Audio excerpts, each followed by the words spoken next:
We be live. Hello. Look, Zaid is saying, Yalla Habibi. Yalla, yalla, yalla. And Zaid is saying, hello from Jordan. Yeah, guys, tell us where you're watching from. Hello. He is here. Oh my God, guys, we're late by 30 seconds and people are complaining.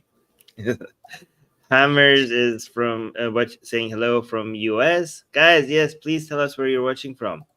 So we are going to be covering some news items that are related to religion. That's what we do here, me and Susanna, every single week, unless something happens. But so if you like that, a lot of people enjoy our perspectives here on different news. So sometimes we disagree, sometimes we agree.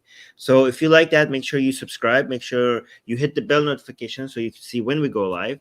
And like the stream right now, okay? I know, like this. If you don't like it, you could take it back and then change it to a dislike. But right now, you need to like the stream so more people come and watch the stream.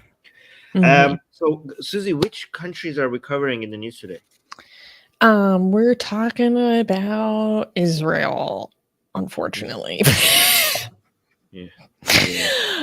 We're talking about Russia and Iran, the US, the UK, again the UK, India, Italy, and France. Okay. And the news today, the ones that you selected for covering, is it sad? Is it depressing? Is it happy? Is it ridiculous? What is it? We have a few that are ridiculous. We have several that are just related to, like, it's important to talk about some specific stuff regarding anti-Semitism right now. So we do have to talk about that a few times in different instances. Some of them are just plain ridiculous, and but that's closer to the end. It gets ridiculous and funny towards the end. That's good. We need that sometimes. All right, let me just see where people are watching from. Shihad from India, Brother Sid from Babylon. Okay, he's not from Babylon. That's a lie. Space11 from Sweden. What is this? I don't know what this is. But hi, Erkin. And then Christopher from Seattle, Carl from Canada, Havoc from Lebanon, Wikar from Pakistan. Wow, guys, we're truly international. We're actually, look, we're from Jahannam. See, from hell. Jahannam is hell. Kian from Belgium, and what else? Where else? Yeah, so we have, I'm not going to keep doing this forever. Oh, Brazil. Ermitao from Brazil. Is that how you read that? Yeah, I don't know. Belgium. I could try to do like kind of a Brazilian Portuguese accent. I'm just going to make a complete assumption about how to pronounce it, like Armitao. Armitao. Okay. Okay, guys. I like about Portuguese is you like randomly get kind of slurry, but then like also go low. So like Jesus. All right, guys, keep telling us. I'm not going to highlight all of them, but keep telling us where you're watching from, because so other people in the live chat can see.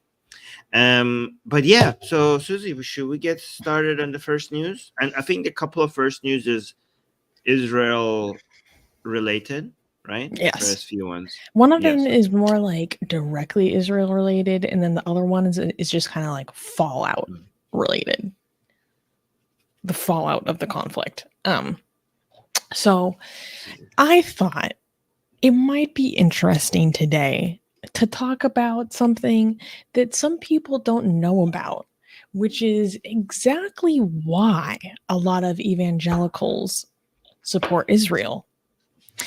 And in my opinion, you could be very anti-Israel, you could be very pro-Israel.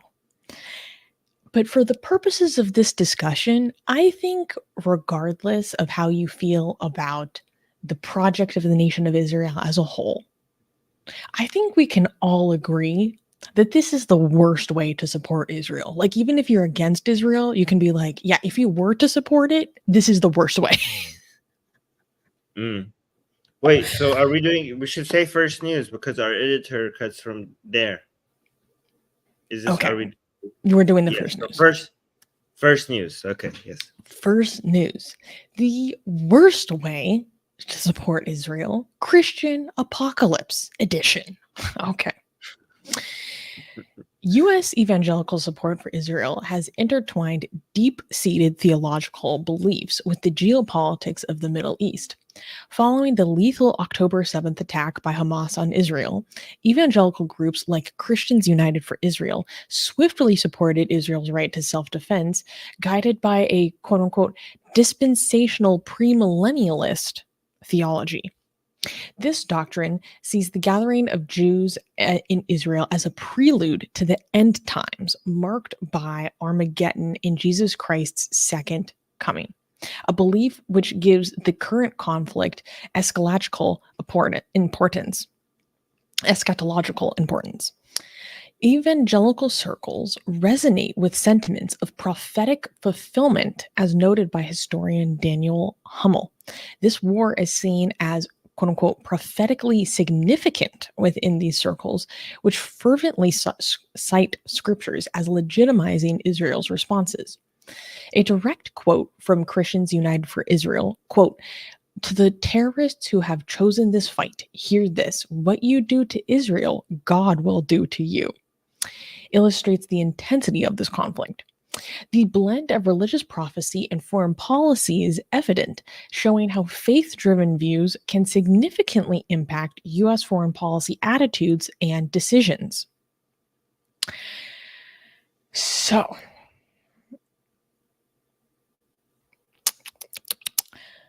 I thought this would be very interesting to talk about. So, Armin, I think can you please provide more of the background belief behind what's going on here? Because this is something that is more pronounced in evangelical U.S. communities. Growing up Catholic, this wasn't something I was ever really exposed to and surrounded by. This is much more of a Protestant evangelical thing. But for someone who doesn't know, how would you explain what the belief is and why it's so bad? And so the summary of it is they want the Jews to kill the Muslims so Jesus could come and kill the Jews. That's a short summary of it. YouTube, these are not our beliefs. This is the Yes. prophetic beliefs of other people.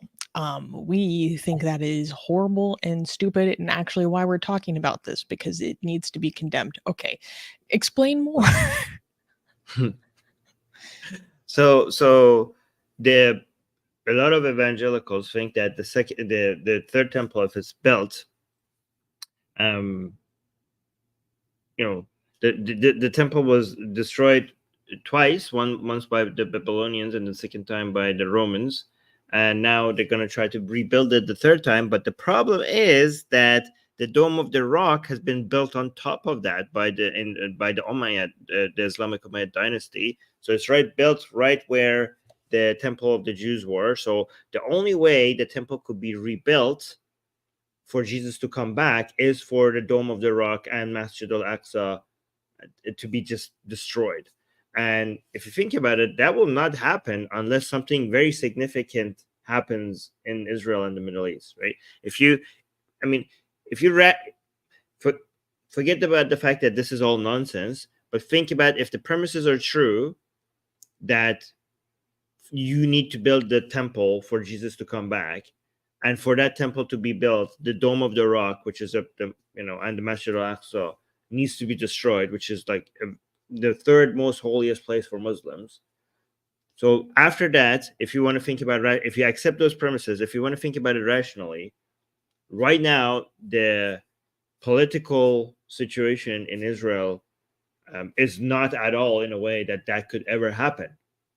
So the only way that could happen is by a major conflict, a crazy amount of conflict for Israel to get to a point where they just like bulldoze through that entire thing.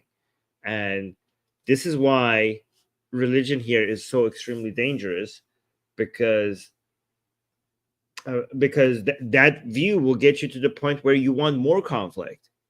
When you want more, you welcome war, you welcome more conflict. And this is very dangerous, because these evangelicals are a major part of the American electorate, which have a major influence in American foreign policy. And imagine having the superpower of the world, having a lot of us, electorate voting in a way that promotes more chaos. That is extremely dangerous, and this is why religion, I say Christianity. Don't underestimate how destructive Christianity is when it comes to world politics. And I support Israel, but this is the worst. As Susanna mentioned, this is the worst way of supporting Israel, because it's not even you're not even supporting Israel for the sake of Israelis.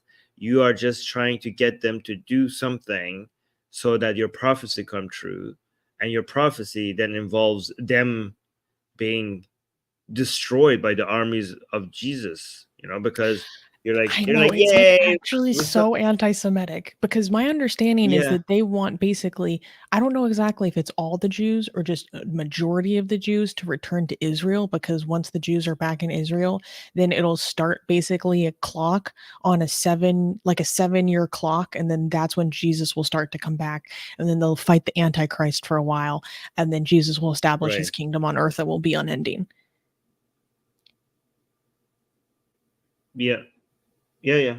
So Yeah. that's basically them telling, is like when they say yay Israel, yay Jews, they're like, that means that you have to see how dark that is, because you're just using them to get to a place where eventually they become the victim of this. So it's just so bizarre. So not all support for Israel is the same. Like when we support Israel because we want maximum well-being for the people who live there, the people who live in Israel and Palestine, right? This is what we want. But if your worldview prioritizes your prophecy coming true over people's lives, you can see that, and also, and this is also this support for Israel is very dangerous for Israel. Like this is why you have to choose your friends very carefully, because what Israel needs eventually is stability. But if your main supporters are encouraging you and funding you, to have more chaos and more war, that is going to, like right now, United States, fortunately, is trying to push Israel to move to a position where it has peace, with its neighbors, with Arab countries. Like they have the Abrahamic Accord. Like this, if one of the very few things that Trump, I think, did good was to start the Abrahamic Accords, right? And Biden administration continued that, because they agreed with how important that is, and that will bring peace. Like that was a way for you to have some normalized relationship between Israel and Arab countries, and peace and stability in the Middle East, and that is against what these evangelicals want. So again, so here, see, what is good for Israelis is against what these evangelicals want, because that will mean if you normalize the relationship between Israel and other Arab countries, this there wouldn't be enough chaos for them to eventually destroy the Dome of the Rock and Masjid al-Aqsa, right? So yeah, yeah. But by the way, this is why the October 7th attack was so much more destructive beyond just the people who were killed during those attacks, because as horrible as those killings were, the cost of that attack goes way beyond the people who died that day, because now the normalization of relationships between Israel and the Arab countries is now Well, just got a major particularly hit. Saudi Arabia, most importantly, Yes, Saudi Arabia. And that's exactly yeah, what the and Islamic Republic of Iran wanted. That is exactly what the Islamic Republic wanted. yes, that was the whole attack was designed to do exactly that, and it achieved that, unfortunately. Yeah. Yeah, So this actually, that is was a how. question I had for you. Like, that's one piece that I haven't been tracking very actively right now. What is like for lack of a better term, the status of that? What are Saudi relationships looking like right now? So Saudi Arabia really, really hates this whole Palestine issue, and they're trying to go around it as soon as possible, right? But they can't, because the people of Saudi Arabia care about Palestine, um, um, and they're anti-Jewish. So they can, and Saudi Arabia is very much afraid of Islamic revolution happening within Saudi Arabia and toppling the government. So they have to try to get as many points from Israel when it comes to the Palestinian issue as they possibly can before they normalize relationship with Israel. Which is actually good for Israel if they do that, because we want Palestine to eventually be a country, and maybe Israel will give the Palestinians eventually what they need, because that's what the conditions for normalization with Saudi Arabia is going to be, right? So that would be good. But again, Saudi Arabia probably is just seeing this as a delay of the project. Saudi Arabia needs normalization of relationships with Israel for its survival as well. So this is why Saudi Arabia right now is stuck between a rock and a hard place, because it needs not to piss off its radical, the radical part of its civilians, as for it to not start an Islamic revolution for its survival, but it also needs normalization with Israel for its survival. It needs both of those. So it has to manage those very carefully. So this attack has the Israel defending itself, and its reaction in Gaza has made a lot of Muslims angry with Israel, including many Muslims in Saudi Arabia. So Saudi Arabia now has to delay the whole normalization, but it probably will come back to it at some point. It just sees that as a major delay, but maybe at some point Saudi Arabia could be involved in becoming the government in Gaza, or like something like that. And Saudi Arabia could try to show to the Muslim world how effective it's being pro-Palestinian by going into Gaza and doing a rebuilding project, like building hospitals, building schools, building, I don't know, mosques maybe, so to appease its population, and then replacing Hamas maybe there in Gaza as the manager of that area, and then eventually that will bring Saudi Arabia to a point where it has done enough for Gaza for people not to hate Saudi Arabia, and then go back to normalizing ties with Israel. That would probably be a good plan, but we'll see what happens. But I just want to mention here, when it comes to relevant to the story, you can see how Hamas and these evangelical Christians want the same thing at the end of the day, because what Israel needs is normalization of relationships and peace. What these Arab countries need is the same thing, but what the Hamas and the Islamic Republic wants is more chaos in the Middle East. And these evangelical Christians also want the same thing.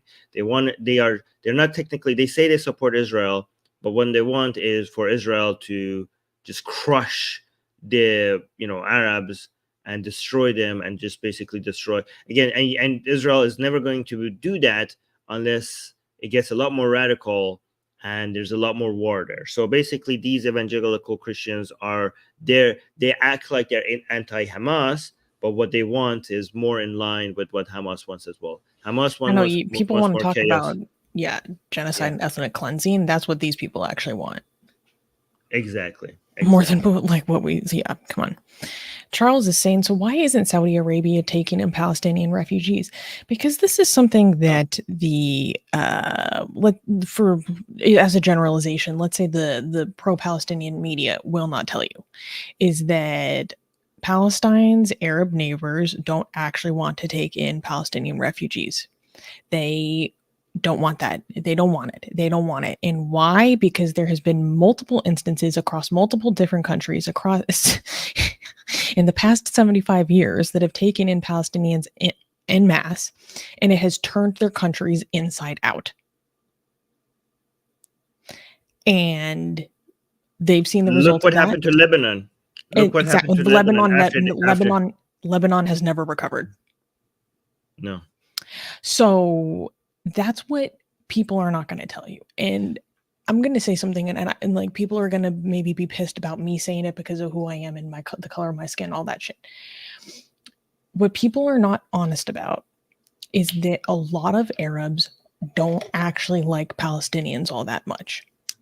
Again, I'm making a generalization that definitely is not true for everyone, because I know a lot of Arabs that aren't Palestinians that are very strong supporters. Personally, I know them. So let me be clear.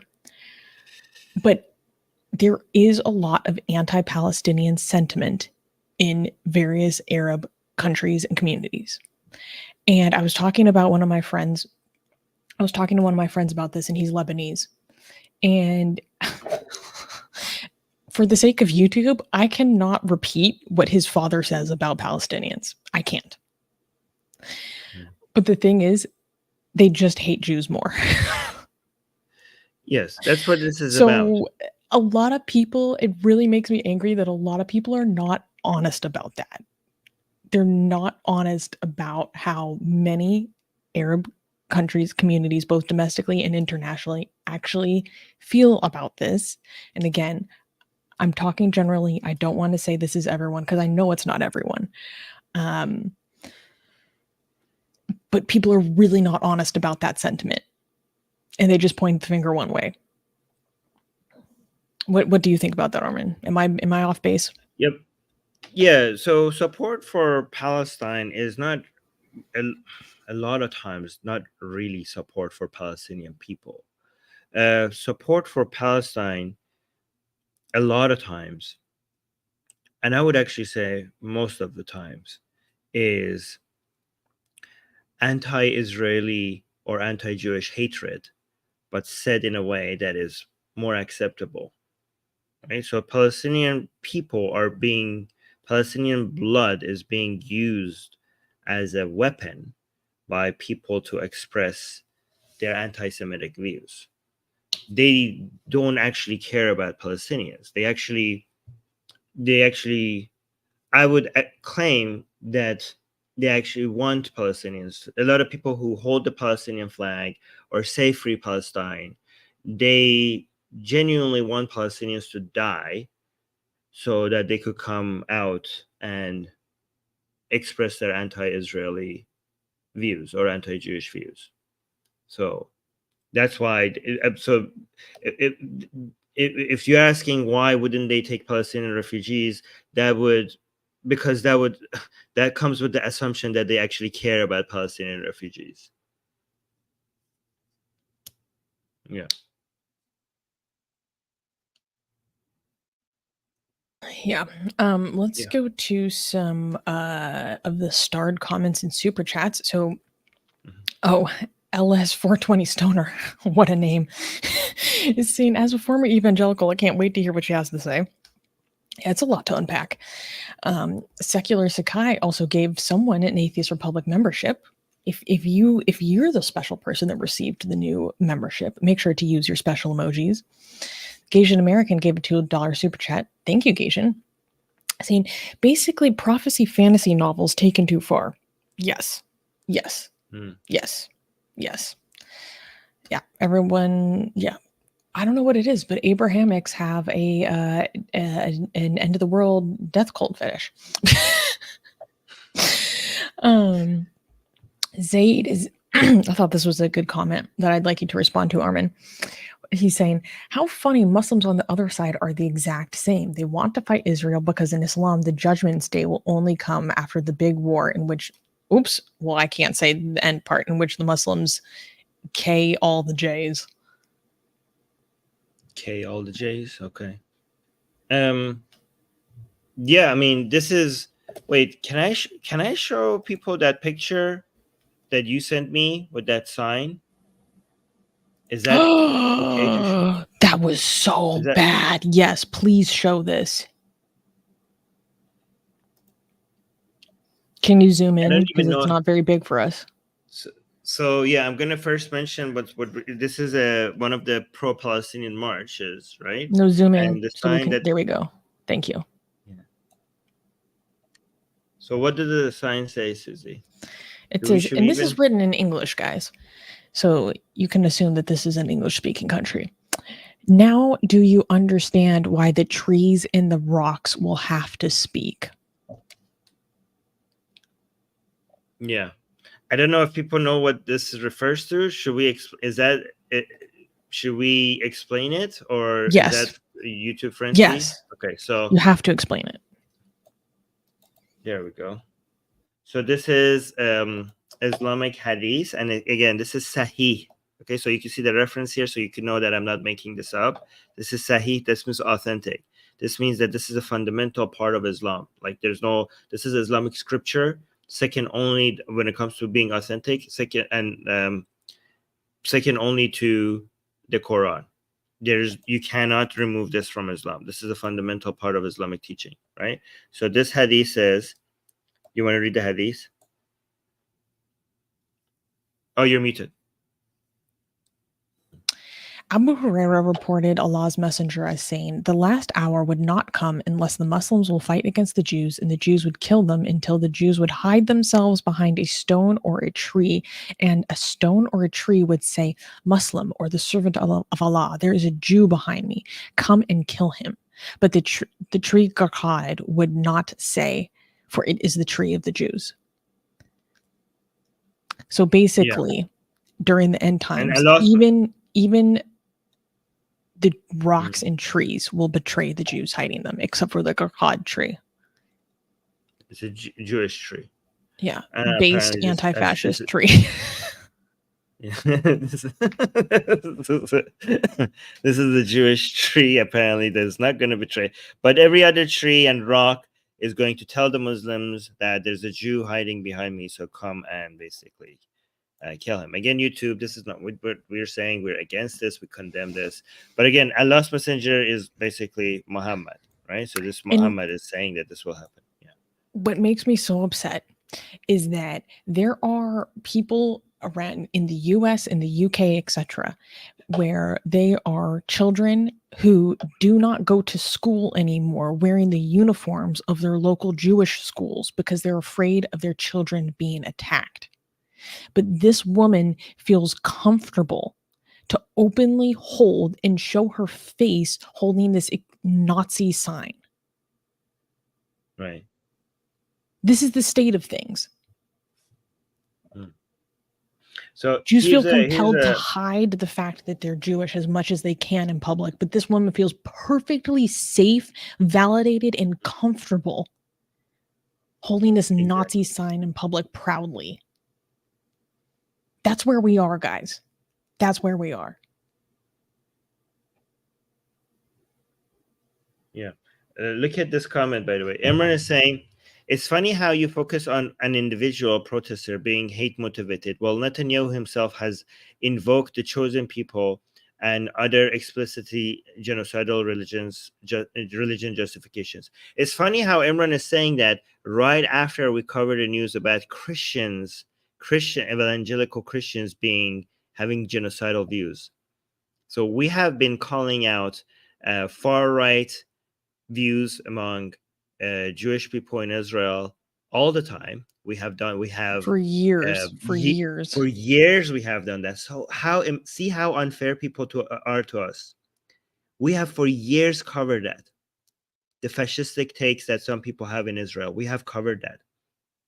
We have condemned it. So see how unfair the criticism is, because this comment comes right after we are showing you how crazy evangelical Christians are when it comes to their support for Israel. And as soon as we show Muslim views that are genocidal, they're like, "Oh, you're focusing on this one." Like, do you have a memory of Goldfish? We were just talking about evangelical Christians. And this view is common. What you're saying here, this is not one person. How stupid do you have to be? This is hundreds of thousands. This is millions. Anyways, let's go to the rest of the come on, as if we haven't talked about how like belief in being the chosen people and all this stuff is super cringe. I think it's the most cringe thing in the world. We get hate from all sides because we call Judaism fundamentally a racist religion as a whole. The religion as a whole, we called it the racist religion. And we got a lot of hate for that. People called us anti-Semitic for that. And then like this, we get this comment. Unbelievable. Yeah. You know what? It just, this is a little bit of a tangent, but I've been thinking about this a lot the past few days. Like, the past month has taught me that the Jewish people legitimately do need their own country where they can always return to be safe and defend themselves. Because at the end of the day, no one is going to defend them except themselves. I believe that without a shadow of a doubt.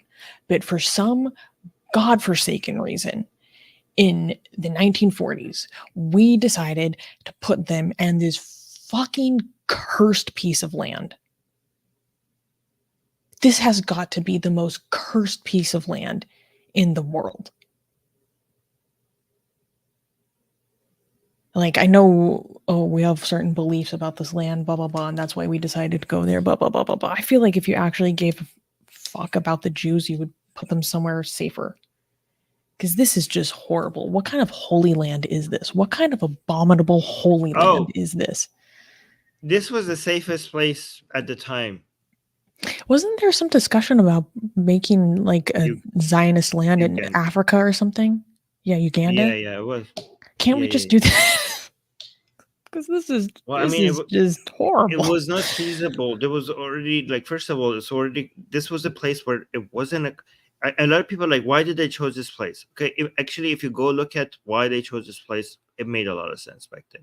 People don't understand how much Jewish hatred was around the world. In fact, in this area, there was one of the least Jewish hatreds. Like, this was pretty friendly to Jews at that time relative to Europe and Russia. So, and also the history of that place made it a lot more politically feasible to be able to get funding to go to that place. Right. And also, there wasn't a country there. You didn't have a country there. So if you want to make a country, you have to do it in a place where you don't have a country. It made complete sense. And also, there was a lot of empty land. There was a lot of empty land where people were not living there. It made complete sense that why they chose. I used to think, like, why did they pick a place where they're surrounded by so many enemies? But now when I go read the history of it, it made complete sense. But yeah, let's go listen to the other comments. Yeah, I'm just so deeply black-pilled on this that... Yeah, I know. Ellis 420 Stoner gave us a super chat. Thank you, saying, I just want to say that the closest I'll ever come to supporting Israel is my friend in the IDF reserves. I just want him safe and the war to stop. Yeah, I can totally appreciate that. I can really appreciate that. I hope your friend is safe. Yeah. Benny Wolf gave us a super chat. Thank you, Benny, saying, grew up as a pastor's kid in evangelical Christianity, and Israel was such a huge part of the narrative heard at all the time, complete with forums with messianic Jews. It made me so uncomfortable. Yeah. And we got a few more interesting comments. Arjun is saying, Armin and Susanna, are you aware of the fact that Pakistanis are kicking out Afghan refugees? Yeah. Yes, I am. They are kicking out roughly the same amount of Afghan refugees as the entire population of Gaza. Roughly equivalent. Yeah. Do you hear anyone talking about that? Do you hear anyone talking about that? Do you hear anyone talking about ethnic cleansing? Yeah. Do you hear anyone talking about ethnic cleansing, displacement? I mean, they're Muslim. They're last time I checked, aren't they? I think they're Muslim. Some of these Afghan refugees have been living there for generations. Yeah, so how come, if these people, I mean, are they Hindu, Muslim? Maybe they're atheists. No, they're Muslim, right? So if they're Muslim, but I'm kidding. I'm just saying, given that they're Muslim and they're being kicked out, how come the Muslim world, who pretends that the reason why they're caring for Palestinians, is that they're Muslim and they're being wronged and oppressed? How come, if it's Muslim on Muslim? That's a problem. Oh, I see what's the problem. Pakistan is kicking out Afghans and they are Muslims, but the reason why the Muslim world doesn't seem to care as much is because it's happening by other Muslims. If Pakistanis, they should have been Jews, Christians, or atheists. No, not even atheists. They should have been Jews. That's the crime here. The reason why the Muslim world doesn't care about Afghans is because what the people who's doing this to them are Muslims themselves. This is the same reason why Muslims worldwide don't care much about Yemenis and what happened to them, because the governments that did that to them were also Muslim. Yeah, so it's not a threat to maintaining an Islamic land. Right, right. So if you're a Muslim and you're being wronged, make sure you're being wronged by a Jew, or else the other Muslims are not going to come and protect you and help you and care about you. Or Yes. China. Not even China. I mean, do you see the same level of reaction to to the? You don't see that. You see some more No. outrage. Yeah, more, More but more than what's yes. happening to Afghans 100%, but still Yeah, but considerably relative to infinitely less than what's happening in Palestine. Palestine, yeah. So yeah, even if it's China, atheists, no, it has to be the Jews. If you want to get maximum support, make sure you're being wronged by the Jews. Yeah.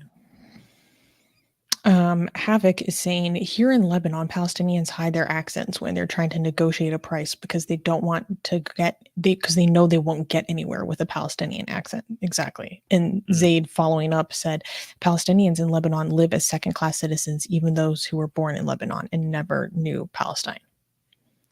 Okay. Exactly. I think that's a really important part of this conversation that's very conveniently ignored. And also another way to show to the world that this is more about Jew hatred, anti-Jewish hatred, anti-Semitic views, than about caring for Palestinian is everybody talks about how Gaza is surrounded. It's in a blockade. And they always talk about the part of the border that has been blocked by Israel, but they rarely talk about the part that is blocked by Egypt.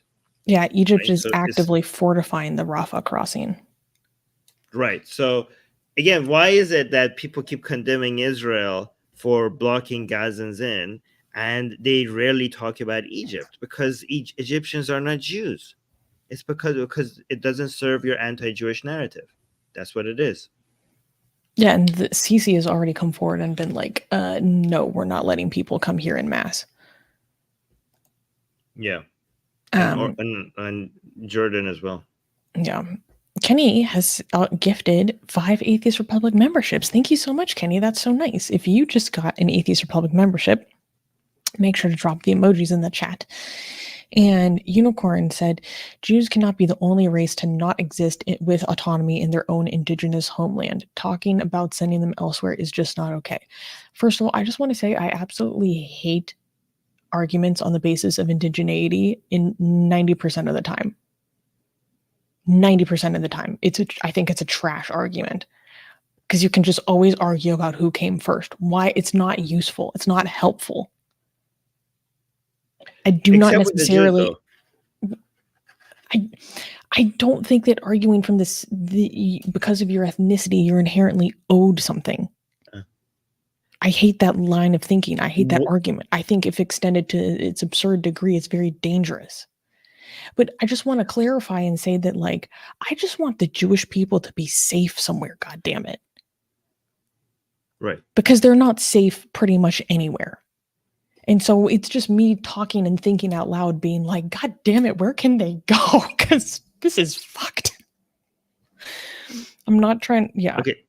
I don't think it's I think it would be an unrealistic and a legal thing to happen now. I'm just speaking hypothetically, back in the day, I wish we could have had nicer things, but we can't have nice things. What we get is suffering. What we get now is suffering, and we will get suffering because what no one is going to tell you is that there is no solution. There is no solution. That's what no one is willing to say. There is no solution. So we get suffering, and I'm frustrated about it. So I'm saying, like, what if theoretically back in the day there was an opportunity for us to not just get suffering? I don't know if I'm making sense, but I'm just trying to express a frustration. If after the 6-Day War, Israel just gave the West Bank to Jordan, I think a lot of this would have been solved. So that was, I think, the opportunity. I think that was Israel's worst decision. But I'm against countries based on ethnicities unless there's a worldwide hate and oppression of your ethnicity. So I don't think ethnicity is anything that is as important at all. But if your enemies are making your ethnicity important and using it as a way to target you, unfortunately, we have to make it important, not because we want to, but because we are being made to. You know what I mean? So I don't like countries that are based on ethnicities, but Israel had no choice to be based on ethnicity because the worldwide attack of people. So there's that. And also, I know there's no solution to no suffering, but if we redefine solution to the least suffering, there is always a solution, right? Because yeah, there will be suffering, there will be a lot of pain to come, but we have to, between all the horrible choices, what we have to evaluate is which one is the least horrible. Not that it's not horrible, but it's the least horrible. That's what the challenge here is. Yeah. Just to clarify again, Unicorn is saying, I live on tribal land that non-natives are not allowed to own. White people in America don't have a problem with this today in modern times. Indigenous rights to autonomy matter. That's why I said in 90% of cases. I'm not going to be totalistic or absolutist in that. But in general, I think it's a line of thinking that can be taken to an extreme that is very dangerous. So I'm very select in that kind of thinking. Anyways, let's go to the next news. Yes. All right. So can we clap for the no? Can we clap for the next news? Imran is being so... You want to respond to him? I know Imran he's responding to someone else. It's just absurd. Yeah. As if I wasn't sobbing about that story on the news last week.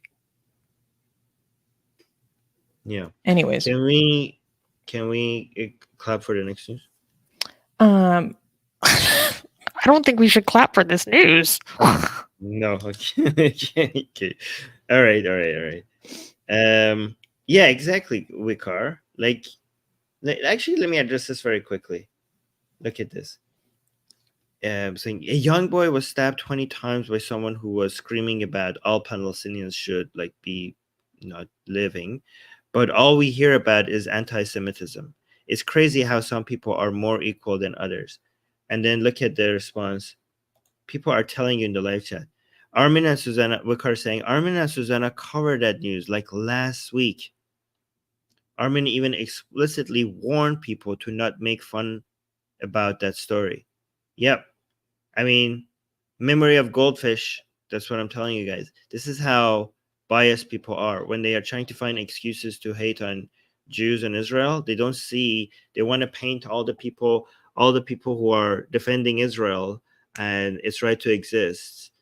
We are defending that. They want to paint, they don't want to listen to what we have to say. They want to paint us all as fascists, all as people who don't care about Muslims or don't care about Arabs or who were biased. They've been brainwashed so much to think that people who defend Israel don't care about Arabs and don't care about Muslims and don't care about their lives or their bias, that even when you keep showing them that how wrong they are, even if your last sentence was about condemning other people who are not necessarily Muslim or Arab, even if you show that you are trying to do your best to also show the hate on other side to make sure that you're not being one-sided, they don't see that. They forget about that because they just have this narrative and they just stick with it no matter what you show them. And this is why you can't win with these people. Yeah, and we don't have to, because they are so determined to just see the world in their way, and no matter what you do, you're not going to convince them. So it's not worth spending time on these kind of people. All right, so well, that's why Israel is screwed in the next 30-40 years, because my generation and below was so hates the country, which is going to be really unfortunate because when the US takes a step back from Israel, more Palestinians die. Zaid is calling me out here, saying goldfish don't have bad memory, Armin. You're being speciesist. I do think the goldfish does have bad memory. I don't know what you're talking about. You want to Gasian American gave us $5. Thank you, Gasian, is saying, would mass evictions of certain ghetto neighborhoods followed by imprisonment for violating vagrancy laws be a more acceptable cleansing. Are you referring to Sheikh Jarrah? No, I don't even know what this means. But I don't like the sound of that. Mass evictions of certain ghetto neighborhoods. I don't know what you're referring to. I think he's talking about Sheikh Jarrah. But I don't. It doesn't sound good. Yeah, you need to be more clear with their questions. Okay. So what? Imran is saying, my point is that Jews in the West are not nearly as unsafe or Muslims or perceived Muslims like Sikhs. Imran, this is categorically false. This is empirically false. This is literally false. Jews experience 5 times more hate crimes than literally any other group in the United States. It's literally false. It's literally not true. You can go look up the statistics. The FBI publishes them publicly every single year. This is literally not true. There is no other group that experiences as many hate crimes as Jews in the United States. That's a fact. Actually, we're going to be talking about this in like 2 stories. Anyways, let's move on. But Imran is saying, okay, to be fair, I have not looked up the stats, and I will. Okay, Imran, that's good, but then you should also really ask not yourself, say stuff like that. But ask yourself, why would you want to say that? Like, what is this anti-Jewish bias that without looking the stats up, you felt the need to say something like that? Do you not see that you have this, this bias against Jewish people? Isn't that like dangerous to have that bias? Anyways, Susie, can you when we highlight the chat, it covers your mouth, so you need to like lower your camera maybe or something, because it covers half of your face. Yeah, there you go. Okay, that's good. Just make an ugly face on purpose. Okay, Susie being awkward. Let's go. Okay. All right, next news. Okay, next. Oh God, this is so bad. Okay, this was international news, and it's time we talk about it. Okay, next news: the chilling hunt for Jewish passengers. Mob storms Russian airport. In a disturbing display of anti-Semitism, a violent mob targeted Jewish passengers in Russia's predominantly Muslim region of Dagestan, causing chaos and fear in the Makhachkala airport. I don't know how to pronounce that.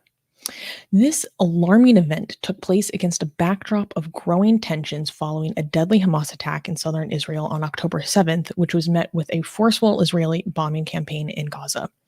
In the days leading up to the airport incident, inflammatory messages on Telegram urged locals to confront Jewish individuals erroneously believed to be refugees arriving from Israel.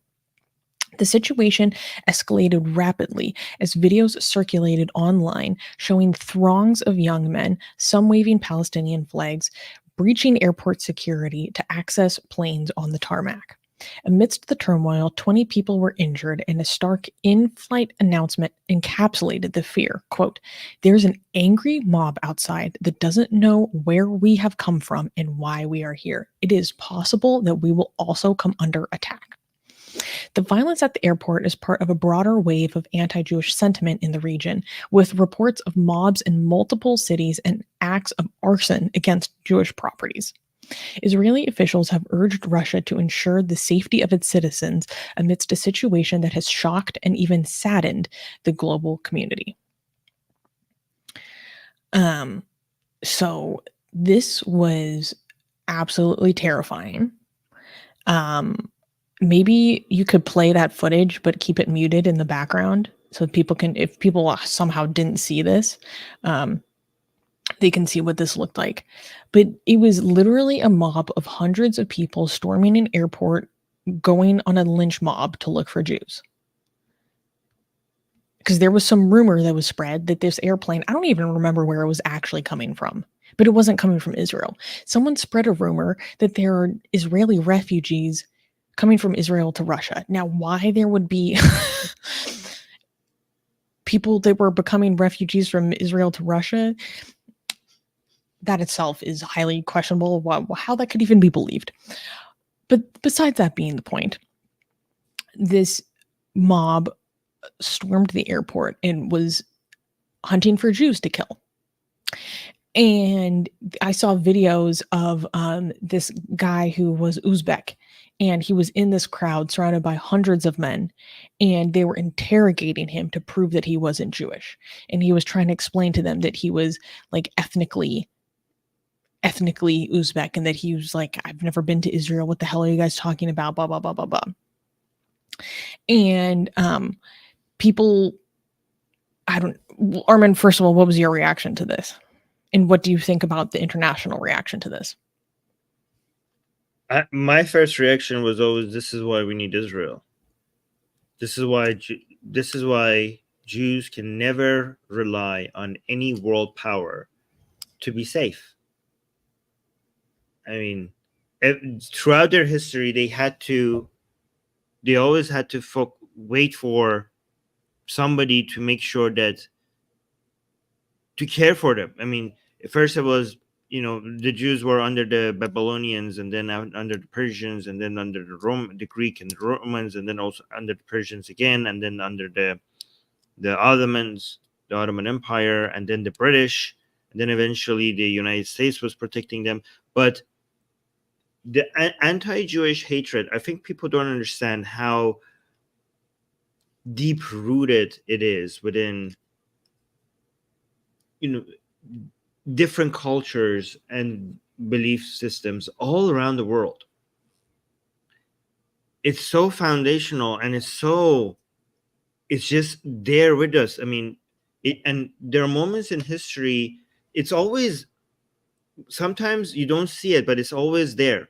Beneath the and surface. Sometimes beneath the surface, it exists, and it just comes and shows itself sometimes with the Holocaust, and sometimes with mass execution, sometimes with the most ugliest of ways, but it's always there under the surface, just waiting for an opportunity to come and lash out against Jewish people.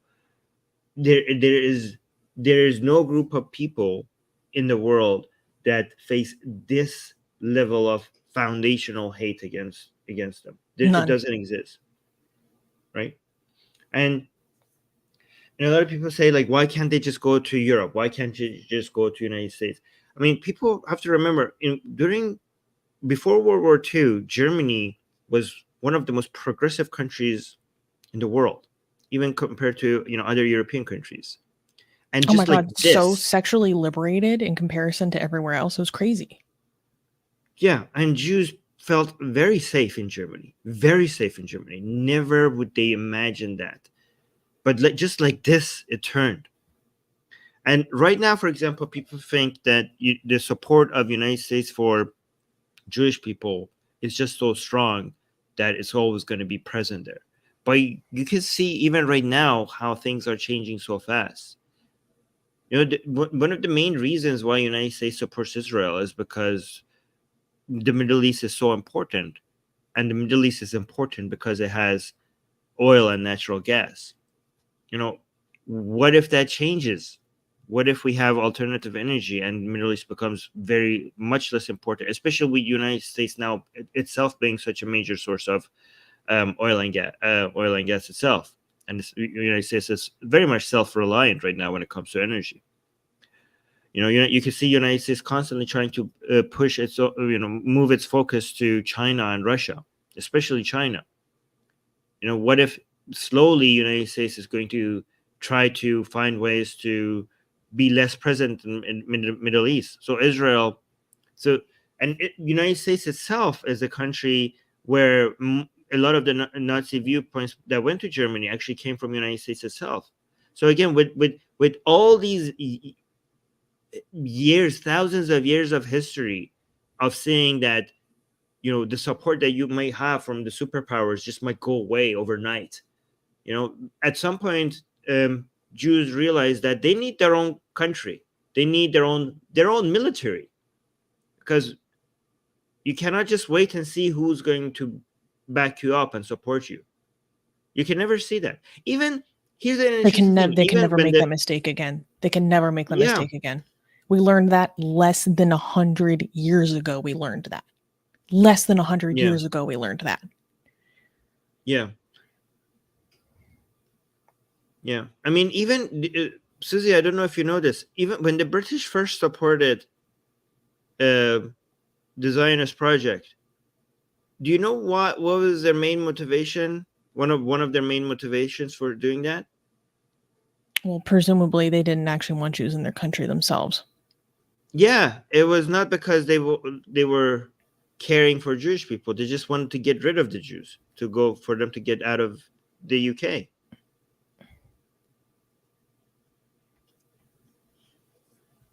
And it's still there, guys. It's still there. And it's not just among Muslim communities. It's everywhere. It's everywhere. It's so crazy how widespread it is. Yeah. But yeah, this is an example of that. Yeah. When I heard that this happened, like, I was not surprised at all that this happened in Dagestan. Like, those Dagestanis, they take their Islam serious on a different level. Dead serious on a different level. So I was not surprised at all. When I heard that this happened, I was like, oh, I didn't even know yet. I was like, oh, I bet this happened in Dagestan or Chechnya. Let's read a few comments and reactions to this. Jirok is saying, my first reaction was I was seeing a potential pogrom that I had always read about. Exactly. We're lucky that no one actually was lynched during this. We're extremely lucky. Wikar Ahmed is saying, when I saw this news, I couldn't believe my eyes. Jews would have been so terrified. Some people on the BBC comment page said that they were looking for Zionists rather than Jews to spare their image. Here's the thing. 90% of the time, Zionists is just a dog whistle for Jews. Yeah. Because what do you mean they're looking for Zionists? How do you identify a Zionist? Yeah. How do you identify a Zionist consistently? That's a belief. That's an ideology.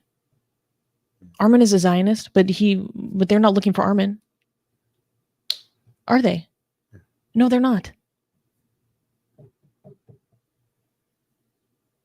So it's such bullshit. Such bullshit. Shuvo is saying, growing up in Bangladesh, my Muslim friends blindly supported Germany in the FIFA World Cup because they K'd all the J's. Mofos never met Jews, but the seed of hate was in their hearts from early on. Exactly. I should show you. Should I show them that when Iranians went to the stadium in Germany? Now is not the time. Now is not the time because that. No, don't. Okay, let's move on because people don't know what you're talking about. Okay. Yeah, and it's gonna make me laugh because it's. And now is a really bad time for that. It's not a good time. Eventually, we should talk about that, but not right now. Okay. GJ is saying, I completely agree with Susanna. Jews need a place. Yeah. It's like pretty much the exception to the rule. Gasian American is saying, thoughts on the proposed Ben Gurion Canal? Well, thank you for the super chat. I'm not exactly... Oh, okay, you pulled this up? For some reason, I got that confused with Ben Gavir for a second. I was like, no, fuck that guy. Me too. Wait, don't swear. We're going to get demonetized. We're already going to get demonetized, okay? Do you know what we're talking about this week? Guys, like the stream. It's already too far gone. Yeah, I don't know much about this project to be able to talk about it, so I haven't studied it. Is it proposed? Wait, no, go back up. I want to read that. Proposed canal project through the state of Israel. It would connect the Gulf of Aqaba to the Mediterranean Sea. That's pretty cool. And it would just go past the very top of Gaza. That's pretty cool actually, because now this is going to connect Europe all the way down here to this is going to go all the way to China and everywhere. Oh, does that is mean this part of the economic? Is this part of? Yeah, this is probably will go very much in line with the economic corridor that goes around Iran and basically ignores Iran. Well, exactly. I was about to say you could bypass the Strait of Hormuz. Yeah. This will connect China and India to Europe, and by bypassing Iran. Yeah. But anyways, if we can bypass the Strait of Hormuz, that would change everything. Well, I mean, you can't bypass the Strait of Hormuz when it comes to oil and gas, but you could bypass the trade route of India and China to Europe. You could bypass Iran using this economic corridor. I don't know if this is part of that economic corridor, but if it is, then yeah, I would support that. Unfortunately Interesting. Very interesting. Okay. Unicorn gave us a super chat saying, regardless of any small nuanced disagreements, I still support you guys, your cause, and your channel fully. Heart, Suze, and Armin, you guys are lights in a dark world. Aw, thank you, Unicorn. Thank you. That genuinely means a lot to me, because this situation, this topic, makes me miserable. And we might have disagreements with people on this channel, blah, blah, blah. But if people have been following us for a while, I genuinely do take deep consideration into my beliefs and my opinions and the things that I say. And so I'm very willing to change a lot of my opinions. And I don't have any qualms in saying that. And Armin and I, even before the show, I've been having conversations with Armin. Yes, sure. Constantly, challenging ourselves. Yes. Constantly. And so I don't want people to think that this isn't something that I take lightly. Yeah, go ahead, Armin. Can I say what you said to me, that you were trying to question our position? Sure. So guys, Susie is being very honest about this. I'm very transparent about this. Even before we went live today, she was, how do we know for sure? How can we know if this is the right position? She keeps challenging. Me and Susie have a lot of agreements about the whole situation right now, but it's amazing. I try to question myself, but Susie has doubled that recently, because she's so worried about us having positions that are harmful, and she's constantly questioning us, and she constantly is making me, even I have very strong beliefs, and I feel like I do question myself enough, but now she's making me wonder that maybe I'm not, because she's like, how do you know that? How do we know that? But what about this? But what about people who say this to this? And I'm like, well, that's wrong because of this. Well, how do you know that? So she is very worried and very concerned about. And also, is it worth it? Is it worth it? Yeah. But Susie is genuinely trying to make sure, as to push for beliefs and views and advocate for things that are actually helpful. And even if we can't make sure for 100%, she's trying her best to do so. I can see the skepticism that she's having, and she finds it very challenging. But even if you disagree with us, just know this. I am being very honest here.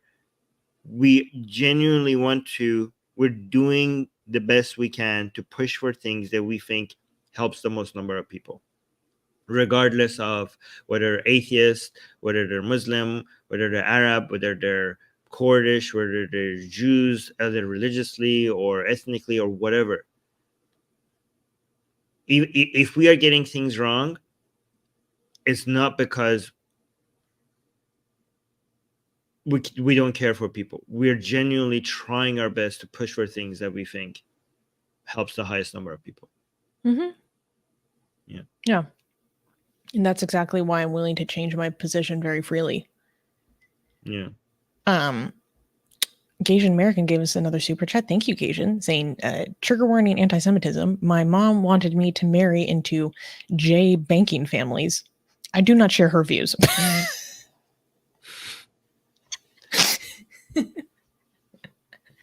Okay. M gave us a super chat saying, thank you, M. Don't select M. Look at his profile picture. I just realized Like, that the get a- profile picture is like a little booty. I think it's like a Greek statue booty. Yeah, just read M's comment Okay. without highlighting The it. amount of anti-Semitism in New York City is nuts. True. I don't see people ripping off posters calling for a ceasefire, but constantly removing posters of hostages. Exactly. Yeah. M, can you change your profile picture so we don't get demonetized by highlighting your comments? Thank you. Yeah, you're playing fast and loose with our monetization, bro. Yes.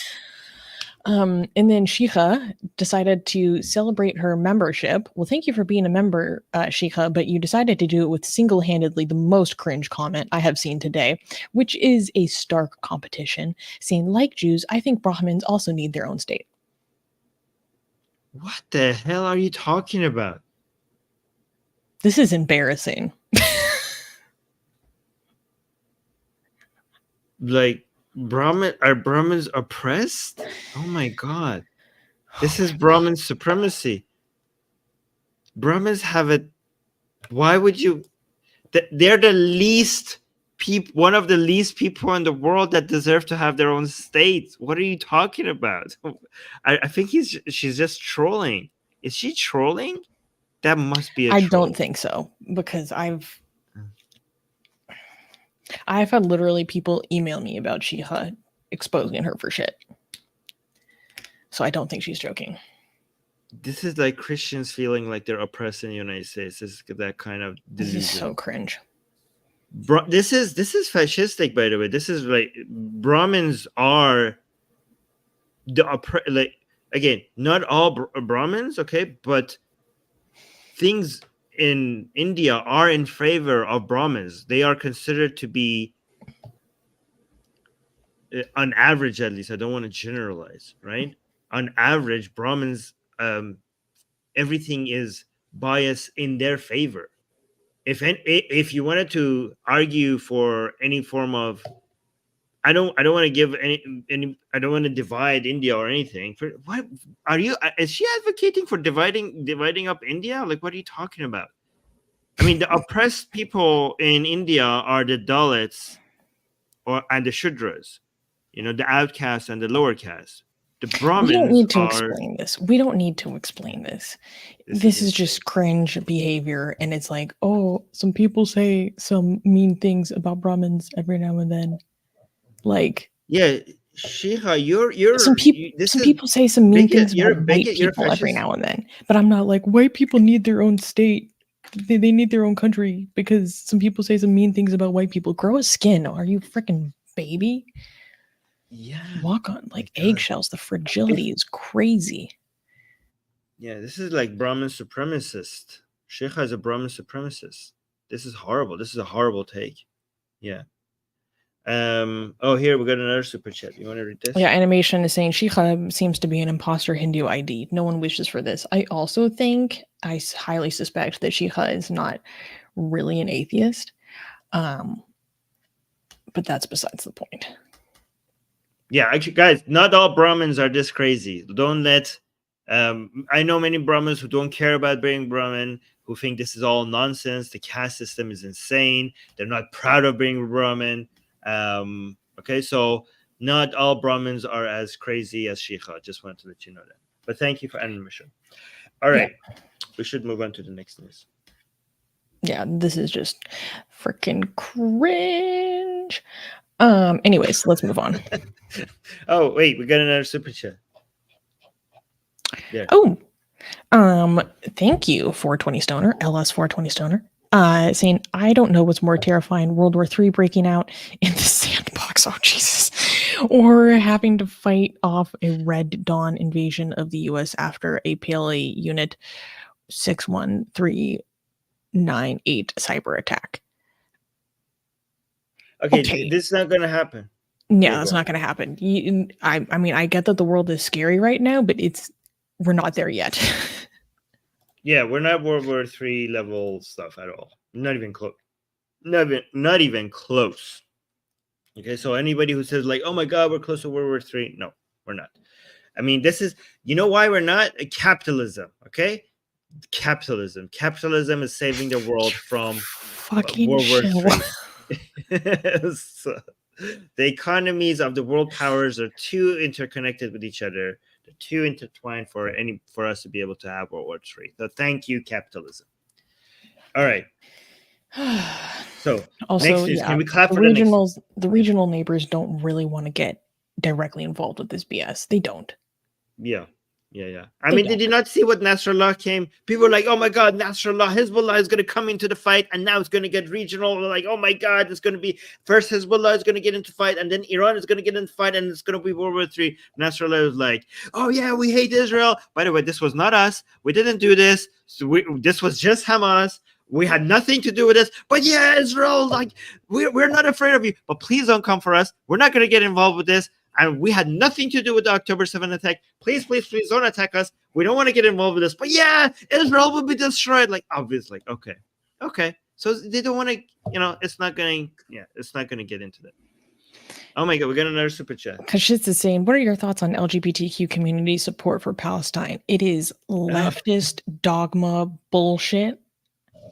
It's a symptom of an entire paradigm. It's a symptom of an entire paradigm. People need to understand that, and it's cringe and embarrassing. When I talk to my friends that are from Islamic communities and grew up in Islamic societies, and I talk to them about this, they're like, this is so fucking embarrassing. Do people, I mean, I don't know about you, but I saw a footage that happened just 2 weeks ago of someone trying to raise an LGBTQ flag at a Palestinian rally in London and getting fucking assaulted and their ass freaking beaten to a pulp in London.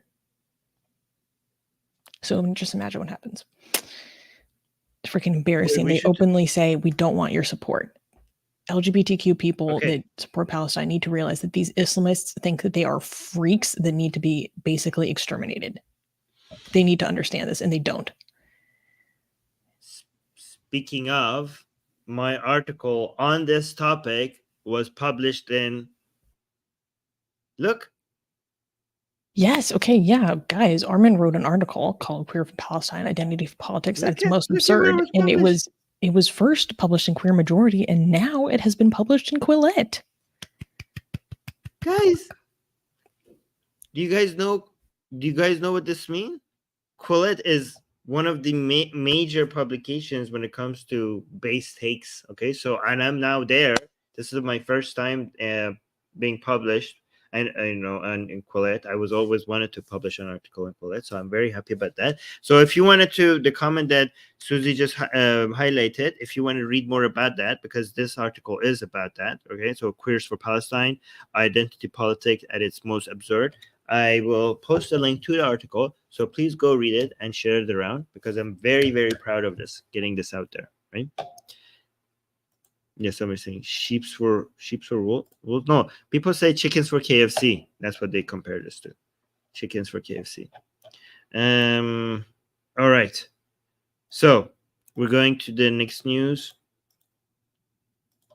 Can we clap? Oh my God. Yes. Well, I mean, sure. Oh, yeah. Next news. And this is going to be a segment that I title "When People Tell You About Themselves, Believe Them." Okay. Iranian in general declares, quote, "Jihad has always been an inevitable part of the history of Islam." In Iran, General Hussein Salami, commander-in-chief of the Islamic Revolutionary Guard Corps, or IRGC for short, delivered a provocative address on IRINN TV, where he emphatically stated that, quote, "Jihad was and still is an inevitable part of the history of Islam." He portrayed the state of Israel as an aggressor, referring to it as a quote-unquote dagger in the Islamic world. Salami's rhetoric was stark and charged, drawing upon historical grievances and a narrative of enduring struggle. He insisted that conflict with quote-unquote arrogant oppressors would persist until the arrival of the hidden Imam, a messianic figure in Shia Islam. General Salami's speech underscores the deeply entrenched hostilities in the region, with his direct quote capturing the essence of his position. Quote, "They move the dagger and tear out the flesh of the Islamic nation's side, causing a new hemorrhage." His words reflect the enduring and intense nature of the geopolitical and religious tensions in the Middle East. Should we watch this? Oh, wait. That's the Sorry. wrong Salami. Oh, okay, wait. Sorry. This one. I was just looking for German. Yeah. All right, let's watch this.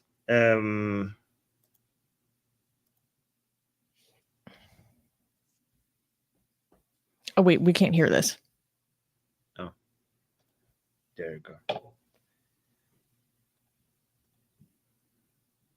بنابراین هرگاه اسلام در میانه سلطه سیاه ستم. Wait, we should pause. Yeah, go ahead. Okay. And so every time there's like a new subtitle, I'll read it. So he's saying, every time Islam shines in the midst of the rule of oppressive darkness,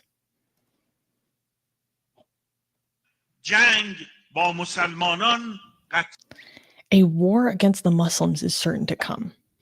So I would just like to respond to that. No. We already need to take a break. If this is if what we're seeing is the light of Islam in the darkness of the world, I weep and grieve to see what the darkness is like. Yeah. Let's just say that first. Yeah.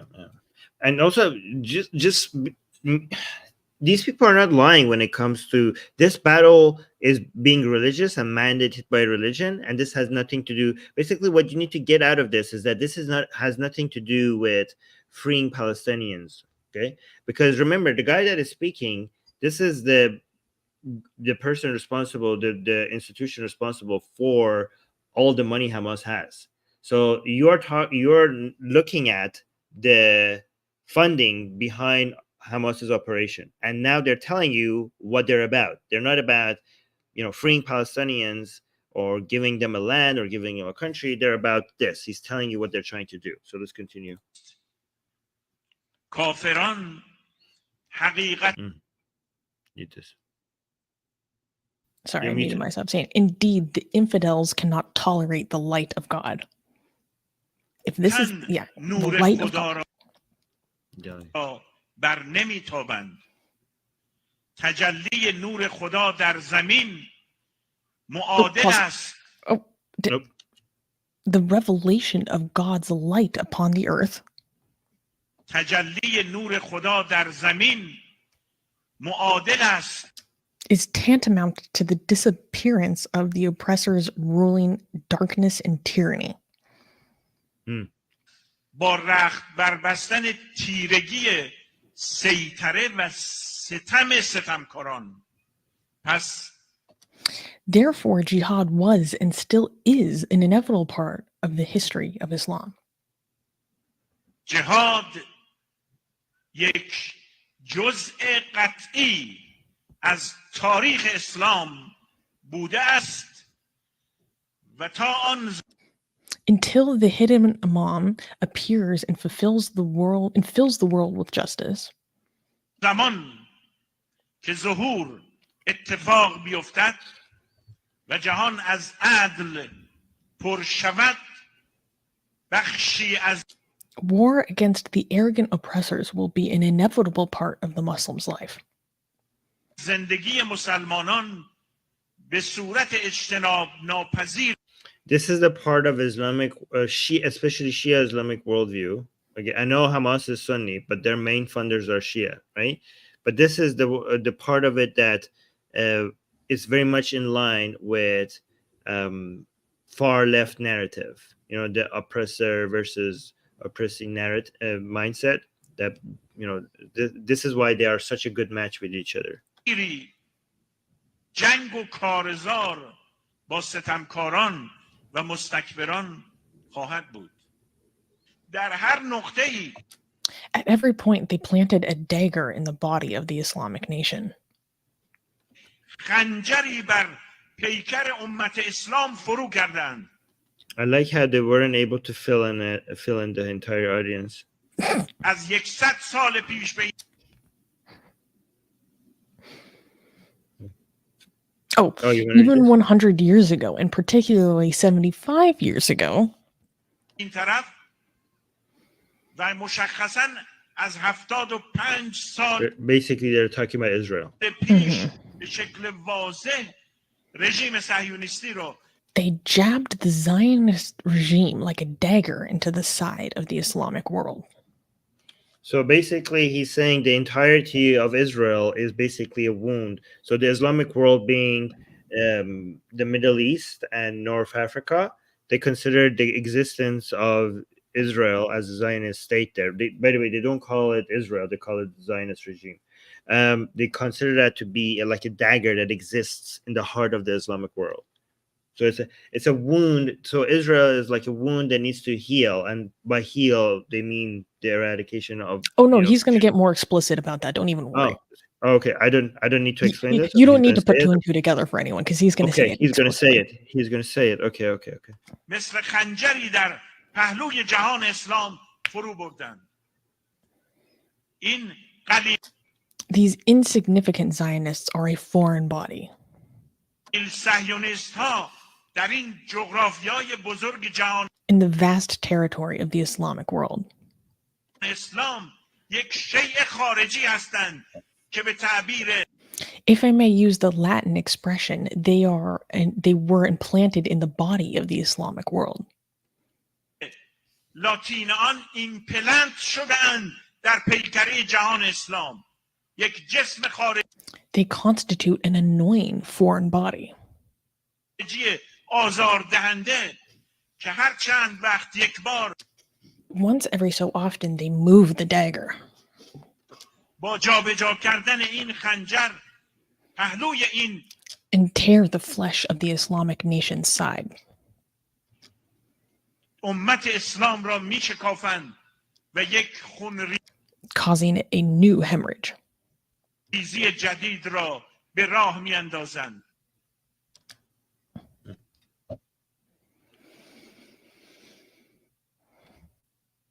So the entire Israel is a wound, is a dagger in the side of the Islamic world. And what do you do with wounds? They're just coming up with new metaphors to just explain their genocidal plans. Yeah, what do you do with foreign bodies? What do you do with cancers? Yeah, exactly. So again, this is why I title this segment, when someone tells you who they are, believe them. Mm. Yeah. And I don't know why so many progressive people, particularly in the United States, have a hard time believing them. I don't know. Maybe it's because I go out of my way to go like search for media about what these like figures and states and the people that represent these ideologies say amongst each other, because what they say to like the Western audience is very different. When you go pay attention and go seek out and go pay attention to what they say to each other, it's very explicit. It's completely clear. Yeah, I also want to make a point about, because some people are trying to make sense of all of this by thinking about, well, what sect of Islam is this, or what type of Islam this is, or where in Islam this is, because it happened when ISIS and Al-Qaeda, people were like, okay, what kind of Muslims are these? What sect do they belong to? And I try to explain to people, it doesn't matter. Like, oh, are they Salafis? Are they Islamic Brotherhood? Are they, what is it? What is this branch? Okay. But this attack on October 7th has to show you how irrelevant that is, because it's Islam. It's not a sect of Islam. It's Islam. Look at the groups of people who are uniting over this. Hamas, if they had the power, they will kill every single Shia. If they were ruling over the world, Hamas would do mass execution of Shias. That's what they would do. And the same thing with the Shia government of the Islamic Republic of Iran. They would do that to Sunnis if they could. Right? But look at what brings them together. I mean, you cannot be like the version of Islam that is Hamas and the version of Islam that is the Islamic Republic of Iran. It cannot be any more farther apart. Hamas and the Islamic Republic of Iran are so far away, because even when it comes to ISIS, are like, okay, which school of thought do they belong to within Sunni Islam? I'm like, we're not even talking about Sunni Islam anymore. We're talking Shia Islam, the Ethno-Ashari version of Shia Islam, and Khomeinism. So the Velayat Faqih version of the Ethno-Ashari of Shia Islam, and you have a Muslim Brotherhood version. And look at Muslim Brotherhood. Compare the Muslim Brotherhood that is Hamas to the Muslim Brotherhood that we have in Tunisia, right? So the Muslim Brotherhood, which is a Sunni version, a Sunni maktab in Sunni Islam, you can see how closer they are to the Islamic Republic when it comes to what to do with Jewish people than they are to the Muslim Brotherhood that exists in Tunisia. They're so much farther apart from them. So what brings them together? Jew hatred. With all the disagreements they have, they want to annihilate each other. But with all the disagreements they have, the only thing that brings them together is the fact that they want to take out as many Jews as possible. Yes, exactly what Darko is saying. United in genocidal ideology. It's just Islam. It's not a sect of Islam. It's Islam. Exactly, because how else would they find a common... What else is the commonality? Yeah, exactly. What is the common denominator? It reminds me of, it's like when there is a lot of drama happening and there's someone who is consistently a part of all of the drama, something is starting to tell me that there's a common denominator here. Yeah. I'm beginning to sense, Anyways, we got a lot of super chats, so let's go through this. Erican gave us a super chat saying, thank you, Erican. And I think this was in response to your capitalism comment. He's saying, no. Everyone should strive for fully automated luxury space communism. Space communism. Okay. Bringing the proletariat revolution to the stars. Intergalactic comrades. I feel like that would be a really good Adult Swim cartoon. Weedle is saying, Susanna, do you think Palestinians deserve to have human rights? Because it doesn't come off that way. I already asked Armin this the other day. Of course, this isn't a conversation. This isn't even a conversation to be had. I don't that's a non-starter. Of course. What? I think this is in response to me getting heated about Queers for Palestine. What people need to understand is that when I'm talking about how their support is not wanted, that they're seen as freaks that need to be killed, I'm not giving that to a specific ethnic group. I'm giving this to Islamists in general, which is across the entire Muslim world. This isn't even a question. This isn't even a question. Because I follow a lot of Muslim-oriented and pro-Palestinian media. I follow a lot of it. And when they post photos or videos of Queers for Palestine marches and stuff, I just go browse the comment section to see how these people feel about the support they are receiving from the Queers for Palestine. And let's just say it's pretty scary, the reaction to how they feel about Queers for Palestine. It's terrifying, actually. I'm not giving that to any group in particular. I'm giving this to Islamists. Can I go back? Because I have something to say as well. Oh, I already unstarted. Sorry. Go ahead. So here's the thing. I am for Palestinian queers. If you want to talk about, so if you want to talk about human rights, let's get it right? And these people who are, say, Queers for Palestine, would they admit that the main institutions that have done the most for Palestinian queers are Israeli institutions, Israeli activists that went out of their way to try to get LGBT people from Palestine and bring them to safe havens within Israel to save their lives? Would they say that? So how about instead of saying queers for Palestine, saying for Palestinian queers, because that would make you for human rights for Palestinians. Yeah. Nasreen gave us a super chat and saying, I am very proud of Armin. I'm proud of you, Armin, for your article. Thank you, Nasreen June. Thank you. Erica gave us a super chat and said the salami joke is great. Thank you, Erica. GJ gave us a super chat saying, at Armin, on the real life weight of ethnicity, remember Yugoslavia and how it broke up into 9 countries? People want own space. People want their own space based on their ethnicity? Is that what you're trying to suggest? I mean, the Yugoslavia... Yeah, I don't know exactly what you're saying. On the real life weight of ethnicity.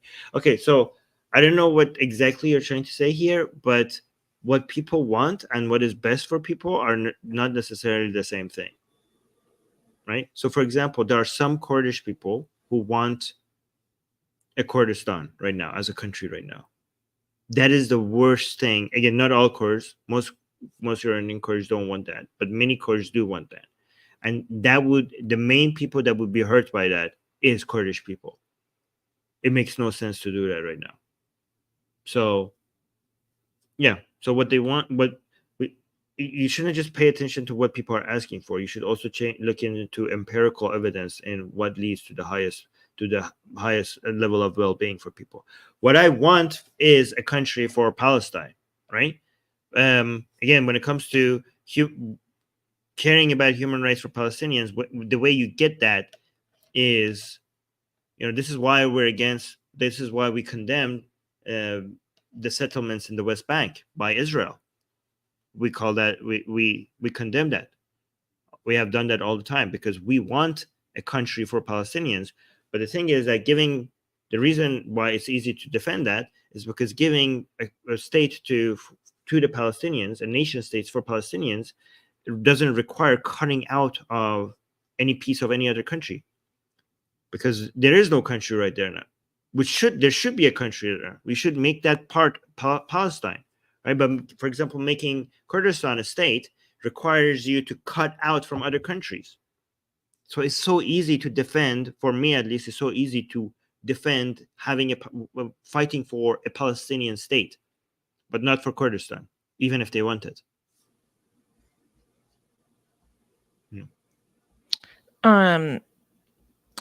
Imran had a good point. He's saying, what's funny is that a huge chunk of the Islamic world is against Iran.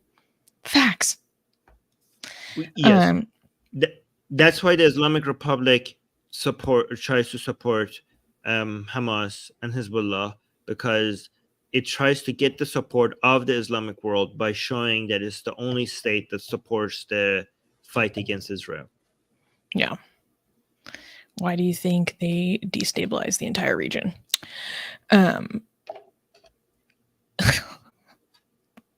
Armin, I was talking to my boyfriend about this, about what the Islamic Republic does to destabilize everything, and he was like, why haven't other countries just invaded them at this point? Oh. And I was like, I'm assuming they've made the calculation that is more harmful than it is beneficial. Yeah. Tell them to look into what happened with Iraq. Yeah, exactly. No, I know, and that's what we talked about. No, and then also, it's kind of funny in the sense that I have several friends in Iran. I have several Iranian friends who also are like accelerationists, and they legit want other countries to come fucking directly invade Iran. And I'm like, God damn, you guys. God damn. Anyways. There's disagreements over this. Yeah.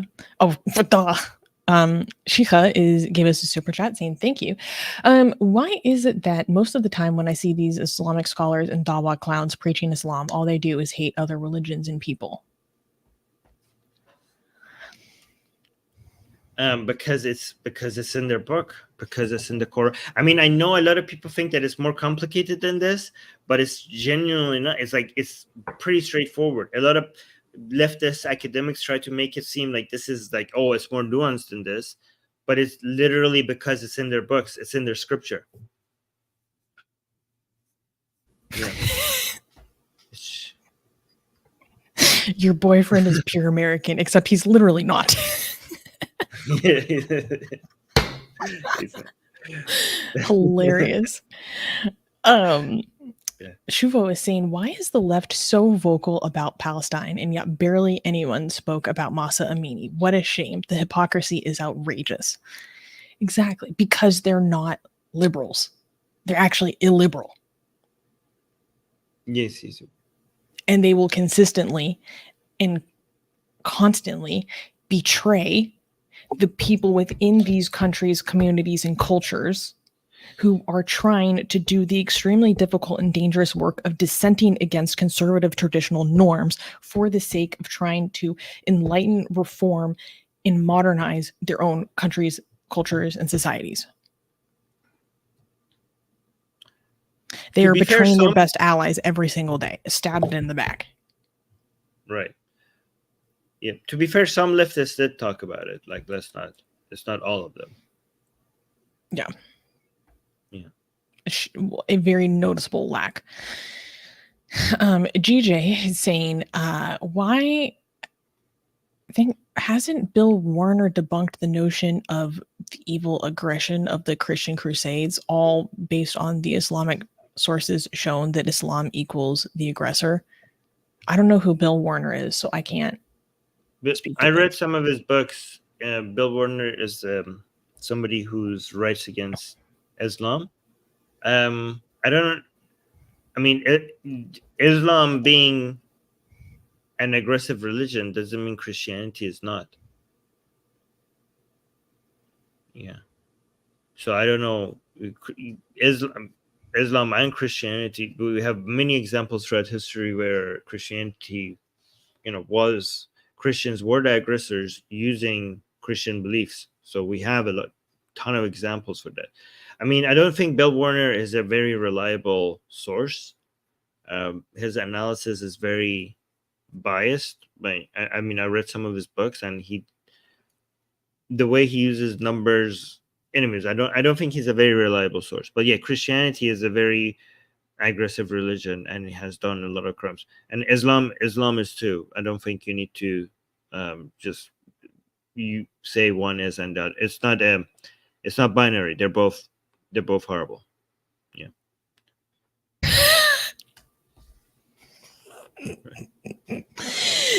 M says, thank you for the super chat, M. I changed my profile picture to something more PG just for you guys. Rainbow.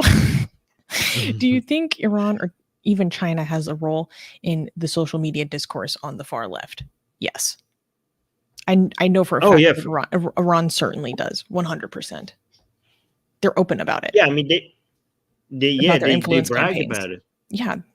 Yeah, they brag about it, and they recently have been caught. It's not just the social media; it's also in U.S. politics. They're just recently being caught. There was an investigation done by Iran International that showed. Don't even that get me started on the Biden administration. It's fucking embarrassing. Yeah, there are agents of the Iranian government within the Biden administration. They got to some recent investigations show that. And now that Iran managed to get to that level of influence. Again, we're not making this stuff up. This is not like a, scare tactic. Oh, they're coming for no. This has been done a legit investigation. Iran has managed to get to that and our high current of a administration is refusing to revoke their security clearances. Oh wow, I didn't know that part. Really? Shit. I didn't know that. Okay. It's an absolute disaster. Wow. Secular Sakai, thank you, Sakai, for the super chat, saying, everyone, remember to check out the link in the description and consider becoming a monthly donor. Each donor helps, and more monthly donors of $10 or more especially helps the show. Yes, good point, Sakai. Let's do a plug for that right now. So, guys, for those who are not aware, we are working on getting our full-blown news writing team back on to the show to bring back the show to the quality that you guys know and love. And to do that, we are going for a goal of 50 $10 monthly donors. And actually, that reminds me that I need to pull up and see how many we have right now, because last time I checked, we were close to 30. We were almost close to 30, which is really exciting because Sakai has generously pledged that he will essentially match the donations of 10 people. So if we get to 40 monthly donors, he will increase his support to be equivalent to 10 monthly donors. So instead of us pushing all the way to get to 50, we only have to get to 40 and he will cover the rest. So if you love this show, Wow. if you love what we do, if you come here, you enjoy, you're entertained, or you learned anything, please consider becoming a monthly donor and help keep the news show alive. Check out the link in the description. The live chat. Yeah, also in the live chat. And that reminds me that I will also pull up to see what our progress is, because last time I checked a few days ago, we were at like 26, I believe. But I'm gonna have to 26. Yeah, it's That's crazy. Huge progress. That's huge progress since last week. Thank you guys. That's amazing. That's Because off the top of my head. I will go find the more accurate number. We were going financially bankrupt until you guys came and supported us. So thank you for that. We only need to get to 40 and we're going to be good. Yeah. Okay, we have a few more super chats and then we can go to the next story. Animation is saying, have there been any fatwas issued against any ethnic group yet? I don't know. Are you aware of any fatwas issued against an entire ethnicity? I mean, you don't need a fatwa. This is a fundamental part of Islam to be against Jewish people, and that's the only ethnic group that Islam is against, based on ethnicity. And fatwas are for things that are not part of Islam already. You need it's an interpretation. It's a ruling that is based on someone's understanding of Islam. You don't need that for things that is so foundational already within Islam. So there's that. Mm-hmm. And finally, it's as if like saying, has there been any fatwa for saying that Muhammad was the prophet of God? Like, you don't need a fatwa for that. That's part of Islam. Yeah, but go on. Yeah. Weedle says, Armin and Susanna, I actually have a Palestinian queer friend. I'm also Palestinian myself, but I also hate all of the Abrahamic religions because I do understand exactly how damaging these ideologies are. Then we have something in common, Weedle draws. Myself, I have multiple queer Palestinian friends. And there's one person in particular, and the abuse that she goes through because she's queer from her community is like something I literally cannot describe on YouTube.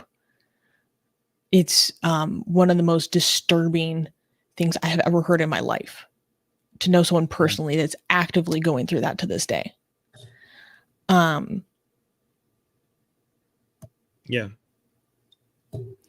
I'm gonna get emotional.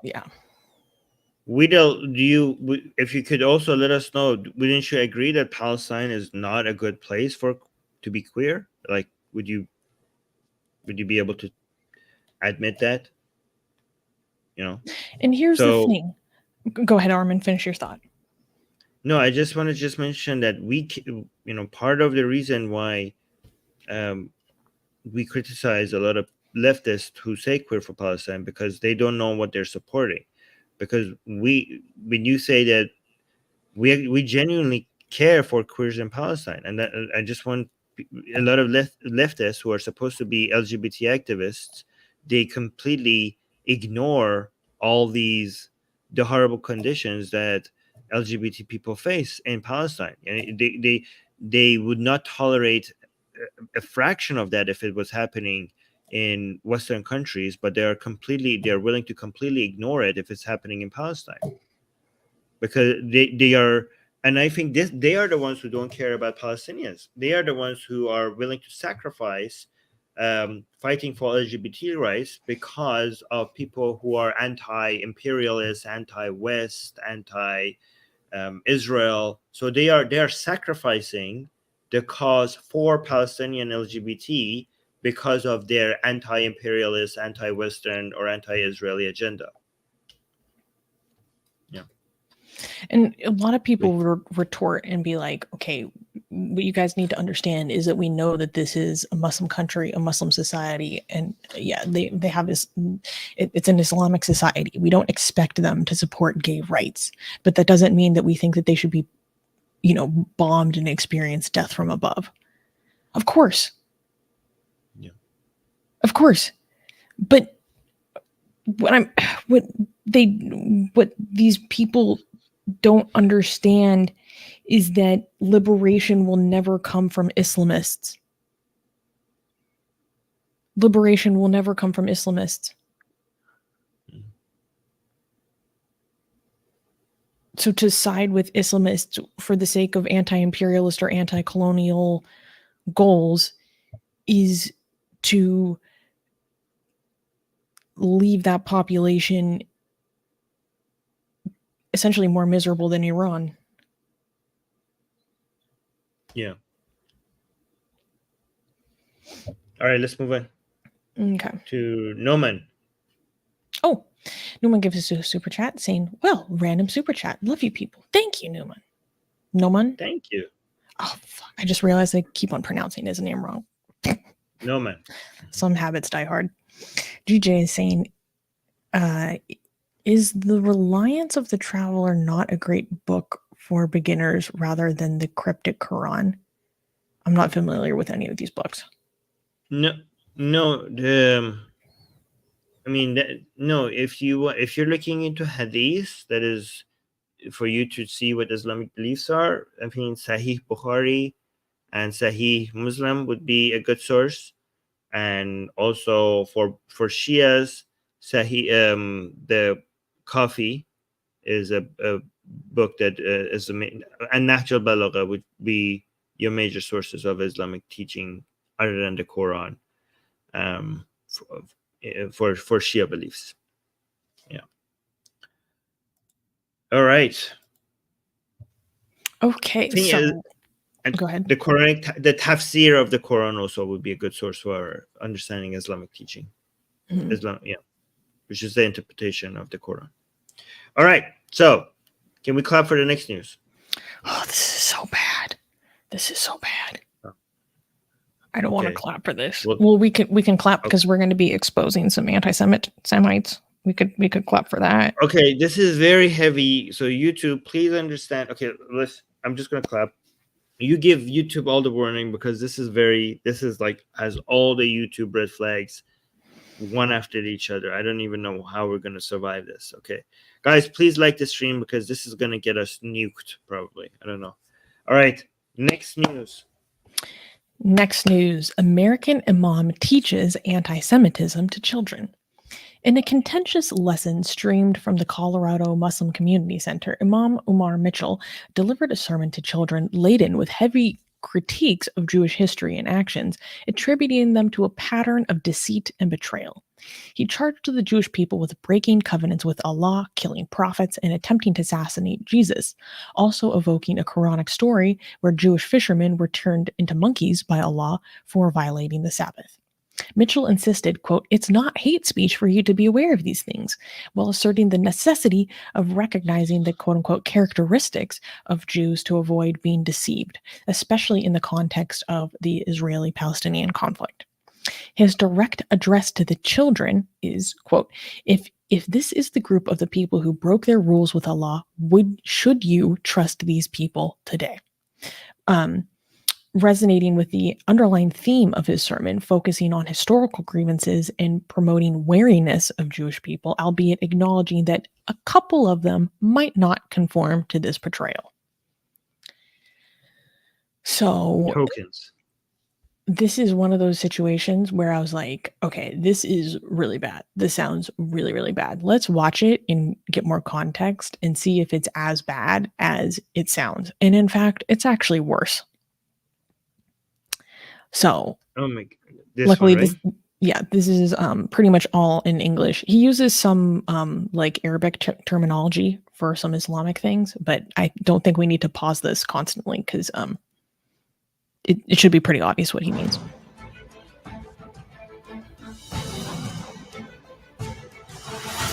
And from Beni Israel.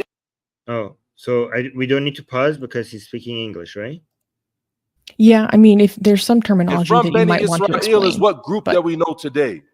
Okay, let me go back. Hold on. Don't say anything.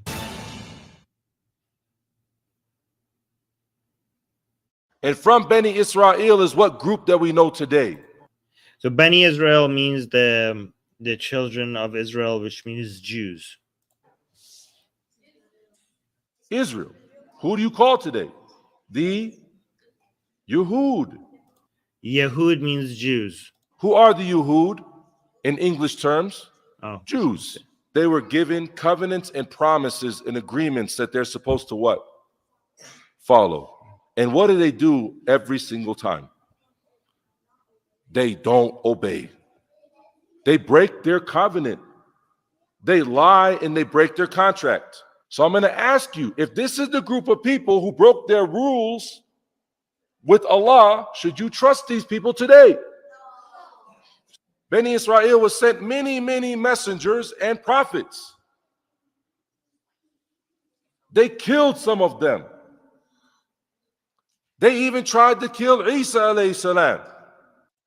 Isa alayhi salam is Arabic for Jesus. If that wasn't all bad enough, Allah Azza wa Jal given them one day that they don't do no business. What day was that? For the Yehud, what day is their day? They don't do nothing. They just devote it for ibadah. What day is it? Ibadah means worship. Saturday. So the people, they were prevented from doing what? Business. So there's a group of fishermen. Who knows the story? You guys don't know the story about the fishermen who are not supposed to fish on Saturday? In Surah Al-Baqarah, they're told not to fish. So they say, you know what? Surah Al-Baqarah is the second chapter of the Quran. It's saying the story of the Jews not following the rules given to them by Allah is basically saying it's in the Quran. Cast our nets on Friday. We'll leave the nets out there all Saturday. We'll do our ibadah. Everything's good. Then come Sunday, we're going to eat. Does this sound like good worshipers? So what did they?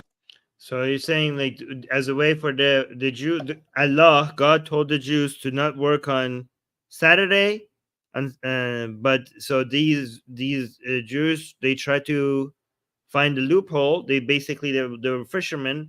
They set the net on Friday so that on Saturday it will do it things, and they will go worship on Saturday, so they didn't have to work. And then on Sunday they have all the fish that they could eat. By the way, so based on the actions of this fisherman, he's trying to say, like, look, you can't trust all the Jews.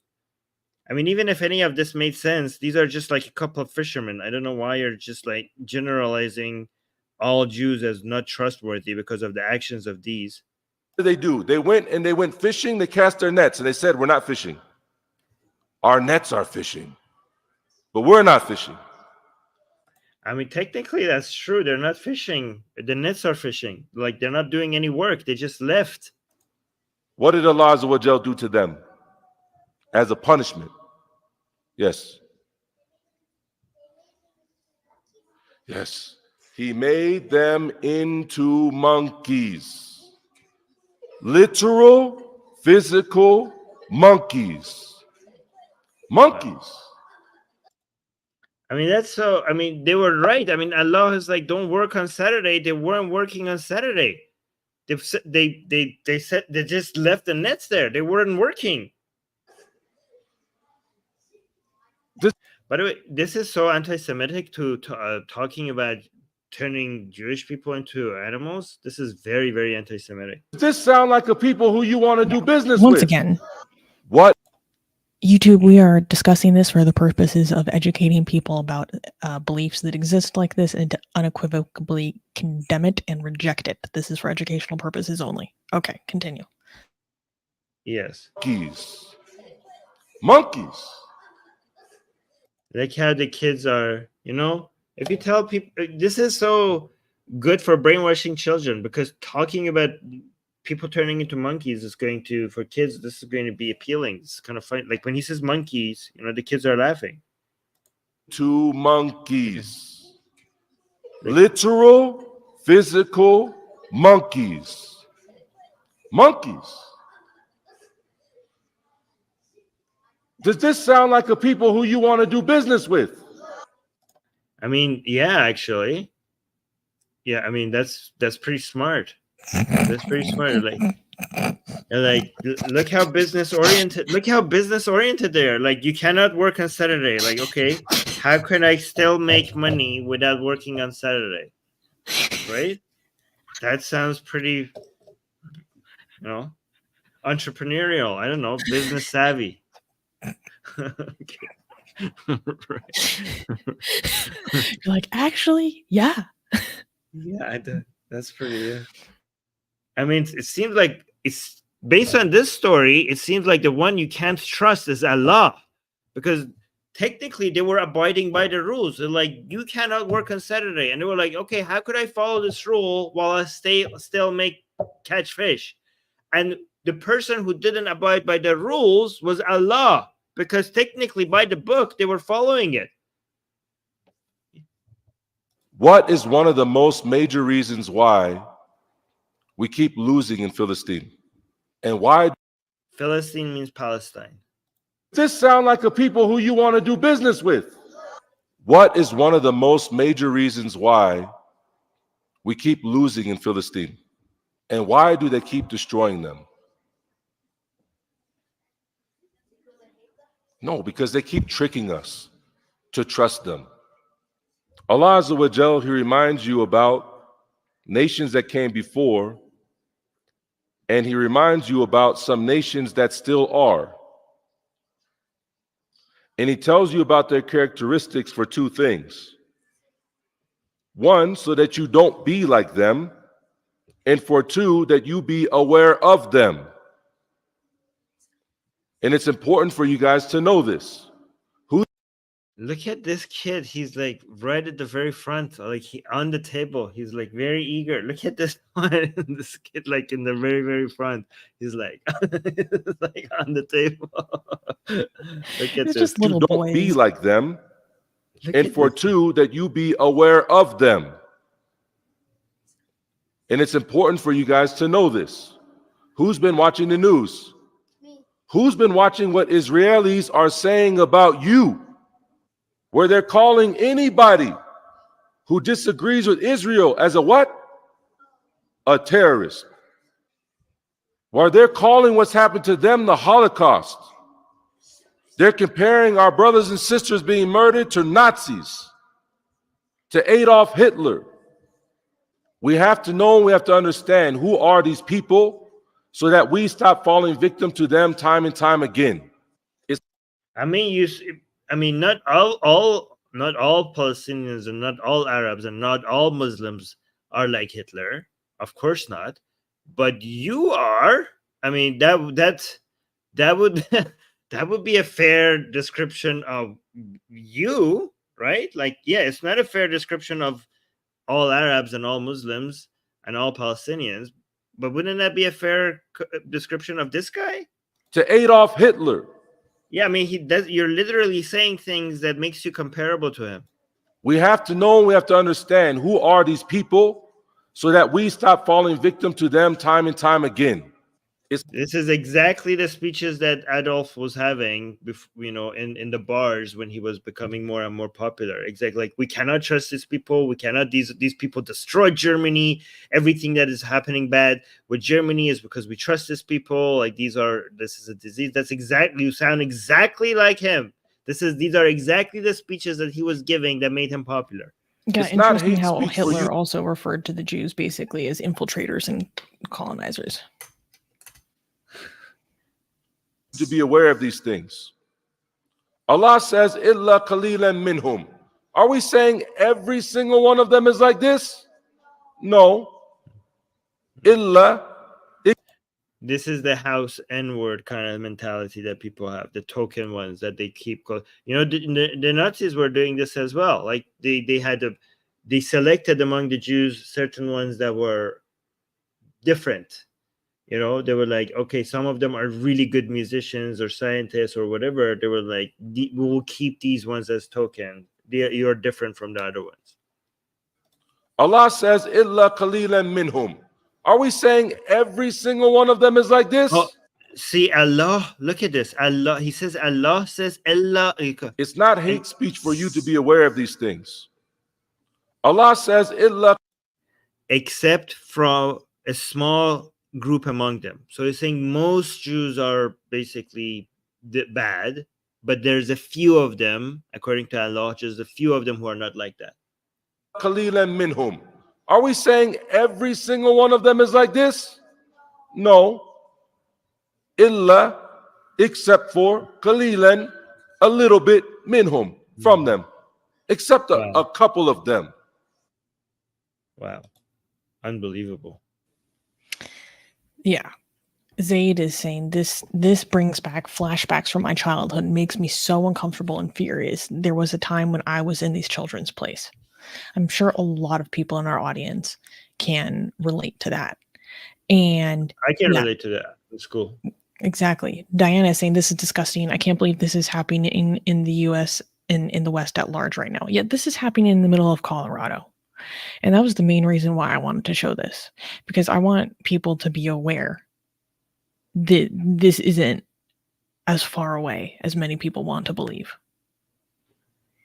And they record it themselves and publish it. They feel so safe. Oh, they and he went on, he defended himself on Twitter. He like doubled down. Yeah, and nothing. Okay, here's the thing.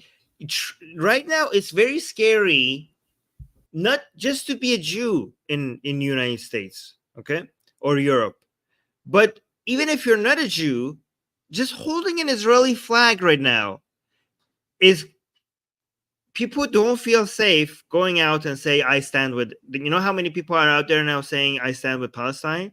People don't feel as safe going out there with flags of Israel saying, I stand with Israel. Because you're very likely to get assaulted. Yeah. So if you imagine that, imagine how scary it is just to go out there and say, I stand with Israel in many progressive cities right now in United States and many cities in Europe. Imagine what it's like to just be a Jew. If people know you're Israeli, it's pretty scary to be a Jew right now all around the world. But compare that to this guy, how safe they feel, how easy it is for them to come out and say this about, like, asking for basically having advocating genocidal thoughts to children, recording it themselves and putting it on the internet themselves. Facebook, and YouTube. Then, yeah. And then this was streamed to Facebook. And people calling it out, and you're like, come at me. They know how widespread this ideology is. They feel safe. Yeah. Kenny saying that was in Colorado? Yes. This was not in an Islamic country. This is in the middle of Colorado. Yeah, Unicorn is saying, I don't practice, but I wear my Star of David necklace everywhere these days, tucked into my shirt so it can't be seen. So a lot of people will remember our old co-host of the show, Rivka. Rivka's Jewish, not practicing, but, you know, ethnically Jewish. And she went to, I won't say where, but she went to an event in a major city. This was right after the attacks. This was before Israel responded to the attacks. And it was in support of Israel. And she was talking about how she was very basically fearful of going to this event, but she still wanted to go. And she sent me a message talking about the police presence there. She's like, Susanna, there's helicopters everywhere. And then maybe 20 minutes later, she sent me another message. And she said, Susanna, there are snipers on the roofs here. Wow. So what that means, for those who are not putting two and two together, what that means is that the local police presence thought that it was necessary to make sure that the local police or armed authorities were armed with snipers surrounding this event standing with Israel again immediately after the attacks, before Israel even responded. The police felt it necessary to make sure that they were prepared with armed snipers to protect the people there. And what I said to her was, I am very grateful to see that the police is taking Jewish security so seriously. But it's terrifying and heartbreaking that that level is necessary in the middle of the United States. I went to a memorial service at a local synagogue the Tuesday after the attack, and there was a very heavy police presence at the synagogue. Very heavy police presence. You couldn't even drive within basically a block of that synagogue. And to get inside the synagogue, I had to go through like pat down, checking everything, blah, blah, blah, just for Jewish people to go inside their own house of worship.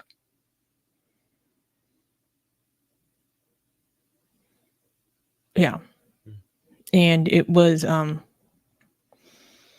don't know, going to that memorial at the synagogue was so heartbreaking, and you could just see the fear that people were experiencing. And it was very solemn. And what I wanted to do was to try to find equally a memorial for the people losing their lives in Gaza. And the unfortunate reality is that I could not find a memorial in my city that was not actually a celebration.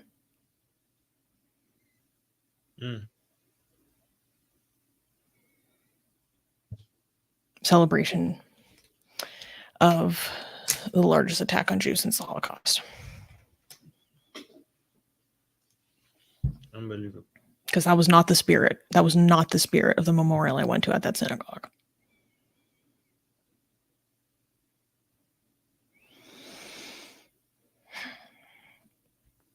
All right. We need to move on to the next news. Yes. Okay. So speaking of,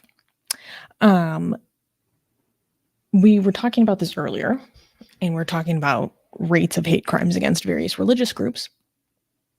And let's just put things in perspective with some actual statistics right now. Okay. So can I clap? That's yes. Crazy. That's a crazy number, by the way. Okay. Mm-hmm. GJ, we will read your super chat after this news. Next news. London witnesses a 1,350% increase in anti-Semitic hate crimes. Amidst the backdrop of the Israeli-Hamas conflict, London's Metropolitan Police have reported a staggering 1,350% surge in anti-Semitic hate crimes. In the short span from October 1st to the 18th, 218 anti-Semitic offenses were recorded, a sharp rise from the 15 reported in the corresponding time frame the previous year.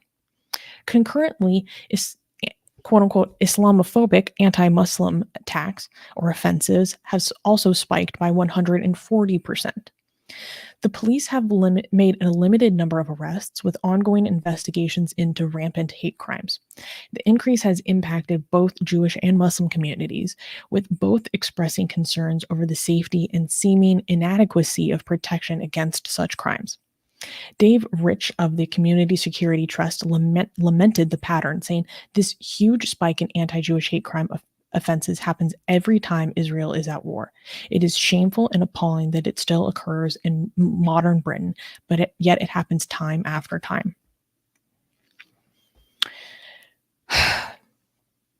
So let's unpack this a little bit. That's a huge jump. Huge jump. In the thousands. And this was the quote from this article in The Guardian that stood out to me the most.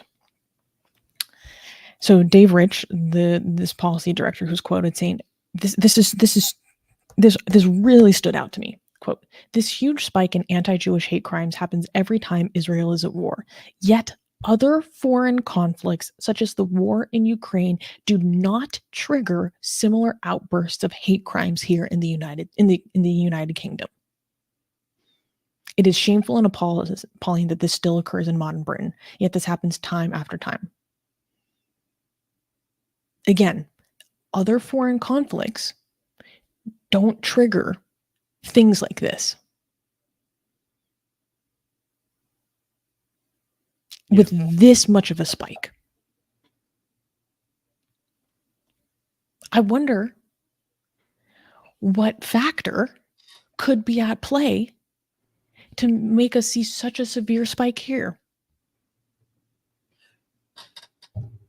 Also, we're not also ignoring the increase in anti-Muslim bigotry. I mean, they're calling it Islamophobic. We call it anti-Muslim bigotry. We're not ignoring that. Okay, that's also increasing, right? So the anti-Semitic attacks is jumped 13 times, basically, like more than 10 times, right? So the anti-Muslim attack that has more than doubled, right? More than doubled, and this has more than 13 times. Yeah. Yeah. That's crazy. Yeah. And Unicorn is saying, I thought 400% here was insane. So what she's referring to is in the United States, since this conflict broke out, there has been a 400% increase in hate crimes against Jewish people. In the United States, as an entire country. This is looking at London specifically. This is one city in the UK. Yeah.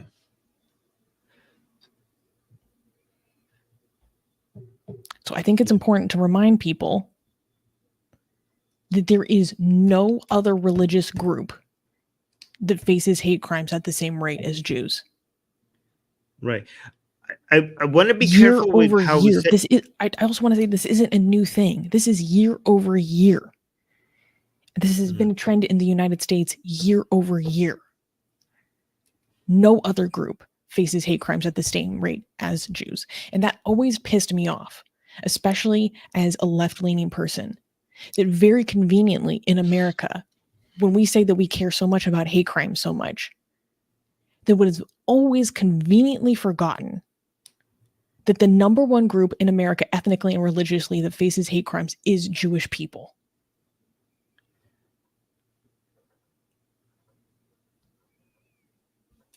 Go ahead. Okay.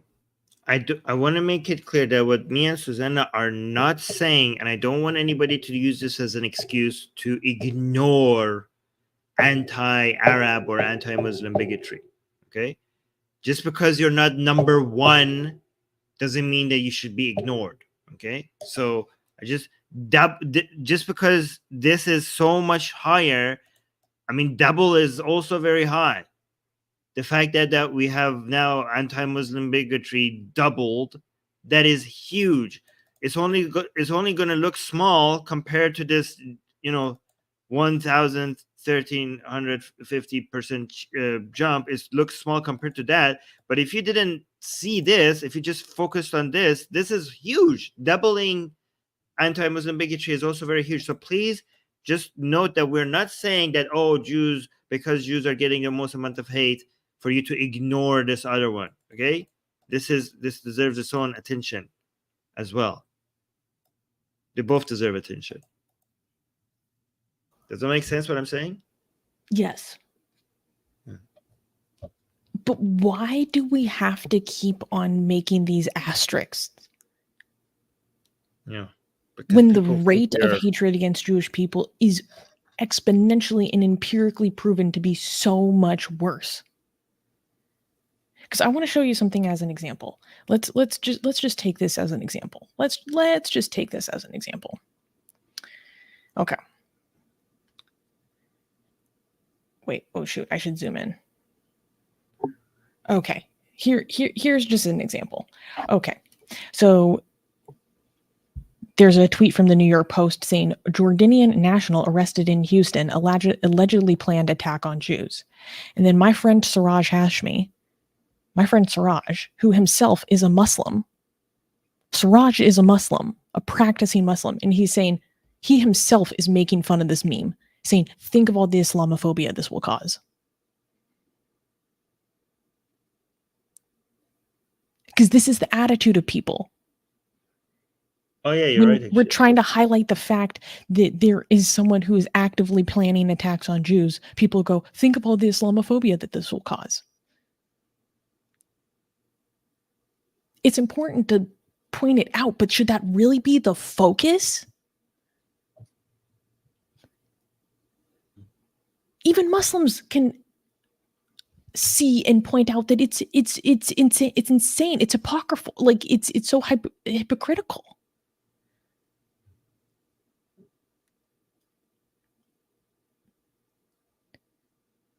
When we're talking about people actively going to hunt Jews, and then we instead of having a concerted conversation, an honest conversation about what it is, where it's coming from. So think of the anti-Muslim bigotry. Maybe I'm going too far. You can call me out, Armin. But should that be the focus? Like literally, please give me your thoughts. I don't think it should be the focus, but I think it needs to be said. You would be more effective at supporting, because a lot of times also people try to dismiss this as ignoring the lives of, you know, Muslims or Arabs. I think it's important to just mention that.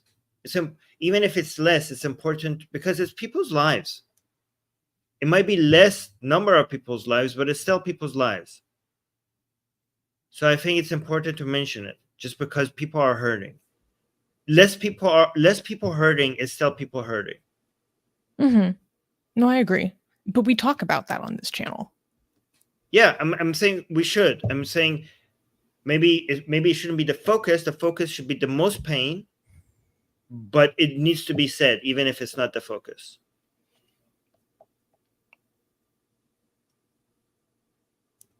I agree. It just really pisses me off when it's like immediately the next thing that is said. Yeah. It's like anything to not talk about the fact the Jewish people are the most persecuted. Anything to not talk about that. Right. By the way, that reminded me when 9/11, when the Twin Towers fell, I was in St. Petersburg, Russia, right? That's where me and my family were we were traveling in Russia when that happened, right? So we went to a Russian theater, and everybody there was talking about this. Like it was like big news everywhere, like in Russia. And I remember the people some Russians in the theater, they saw that we're from Iran, and they turned back and they were like, "Good job, we stand with Palestine," in response to the Twin Towers coming down, because they thought that like we were part like with the people who did 9/11 because we're from Iran or something. And they were like giving us, and they were Russian. They were not Muslim or anything. They were just like Russian. And they were like, "Good job, we stand with Palestine." I'm like, okay. First of all, we had nothing to do with this. But why are you congratulating us as if like we had anything to do with it? But yeah. So yeah.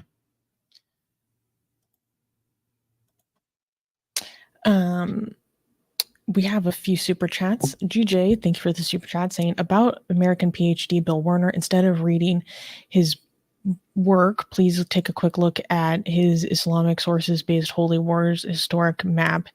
YouTube doesn't let me post this URL, and saying I posted the Jihad versus Crusades battle map in the chat. If you're not a mod, you can't post links here. Gasian American said, Thank you for the super chat, Gasian. Where I come from, monkeys are a sign of intelligence and righteous rebellion against unjust tyranny. He's such a hater. These Yahtzees used honorary Aryan. I don't know what that last sentence means, but that's true. The Monkey King is the best. Monkey King is the best. He's clever and funny and rebellious. Yes. Yeah, I don't know what And- people go ahead. have I don't know what people in Abrahamic religions have against pigs, dogs, and monkeys for some reason. I don't know what the hell is up with that. Yeah. All right. Yeah, they're all very intelligent. Yeah, I'm sure. Yeah. Imran saying, can't argue with the stats. Anti-Semitic hate crimes are clearly more of a thing than I thought. Well, yeah, Imran, I encourage you to just like go look at it. The numbers are very clear, but thank you for willing to express that, change your opinion. Yeah. Love that. I fully support that. No hard feelings. Yeah. One thing we have to also admit that unfortunately one of the results of a lot of anti-Semitic views around the world is racism among some Jewish people. That's partly causes that. Oh yeah, like anti-Arab racism. Yeah. I mean, oh sure. Also, Of yeah, course. when you're constantly told, you know how some, for example, the result of anti-Black racism causes some Black people to become Black supremacists. Mhm. You know what I mean? So that that we also have to acknowledge that also is a thing that happens sometimes because of this. Yeah. Oh my God. Yeah. I mean, But we have talked about on the show multiple times where it's like the anti-Muslim and anti-Arab stuff that some, especially the far right Israeli movements and religious leaders say. I mean, it's literally some of the most virulently racist things I have ever heard in my entire life. Yeah. Like, we highlight that. Yeah. All right. Can we clap for the next news? Oh, yeah. So now we can finally move on from this freaking conflict and move into different stories. Is it funny at least now? I think Because this is funny. I think this is funny. Okay, good. Because we need a break from all this. I'm gonna clap. Next news. The new Party of Islam in the United Kingdom is rejected by the authorities. In the UK, a group attempted to establish a new political party called the Party of Islam, which aimed to represent according to them, represent minority voices. However, the Electoral Commission, which is the organization that oversees elections and party registrations, did not approve their application. The reason given was that the party's application did not properly outline its organizational structure and financial plans, and didn't follow the specific legal requirements needed to form a political party. So, for now, the Party of Islam cannot officially function as a political party in the UK. If they want to pursue this further, they'll need to address the issues the Electoral Commission identified and try to apply again.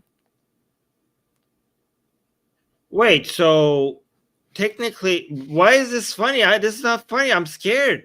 So the result for them being rejected was not the fact that they were the Party of Islam. They were like, go back and try again, and then we'll approve you. According to what I have read, it's because they didn't outline their party structure and financial plans. Okay, so nothing. So they're okay with the Party of Islam part. They were just like, yeah, you didn't have the financial planning was the problem. So they could go and then come back with the proper documents and still be the Party of Islam and get approved. That's what you're telling me.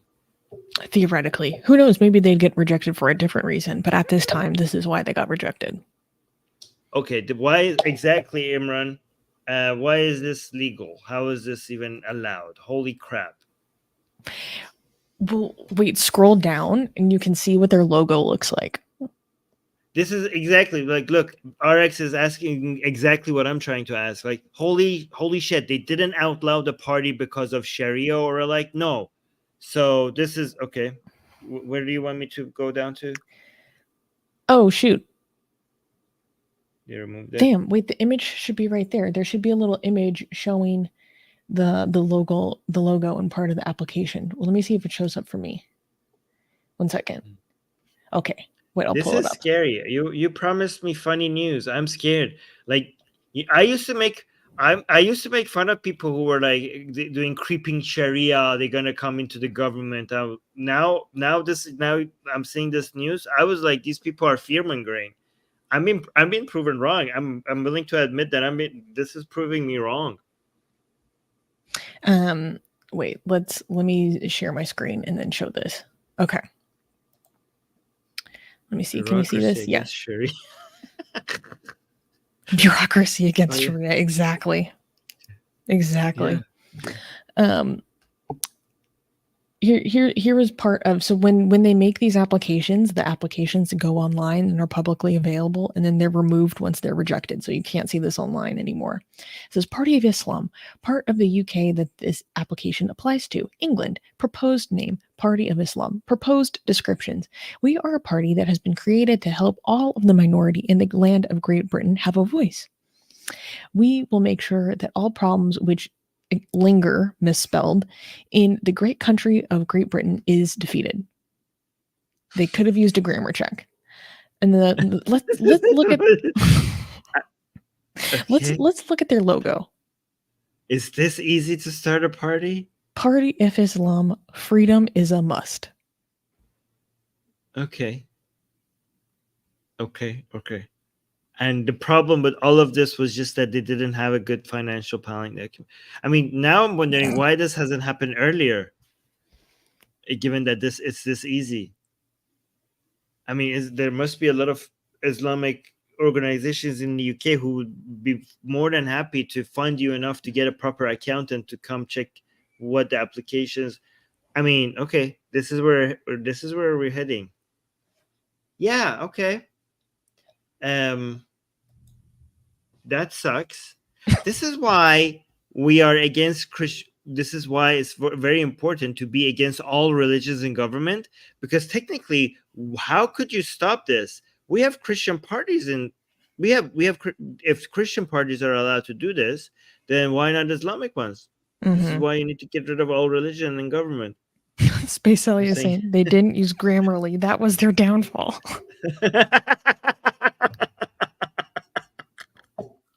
Apparently, that was not even the problem. They didn't cite that as the reason. Did they cite that as the reason? No. So even that was not the problem.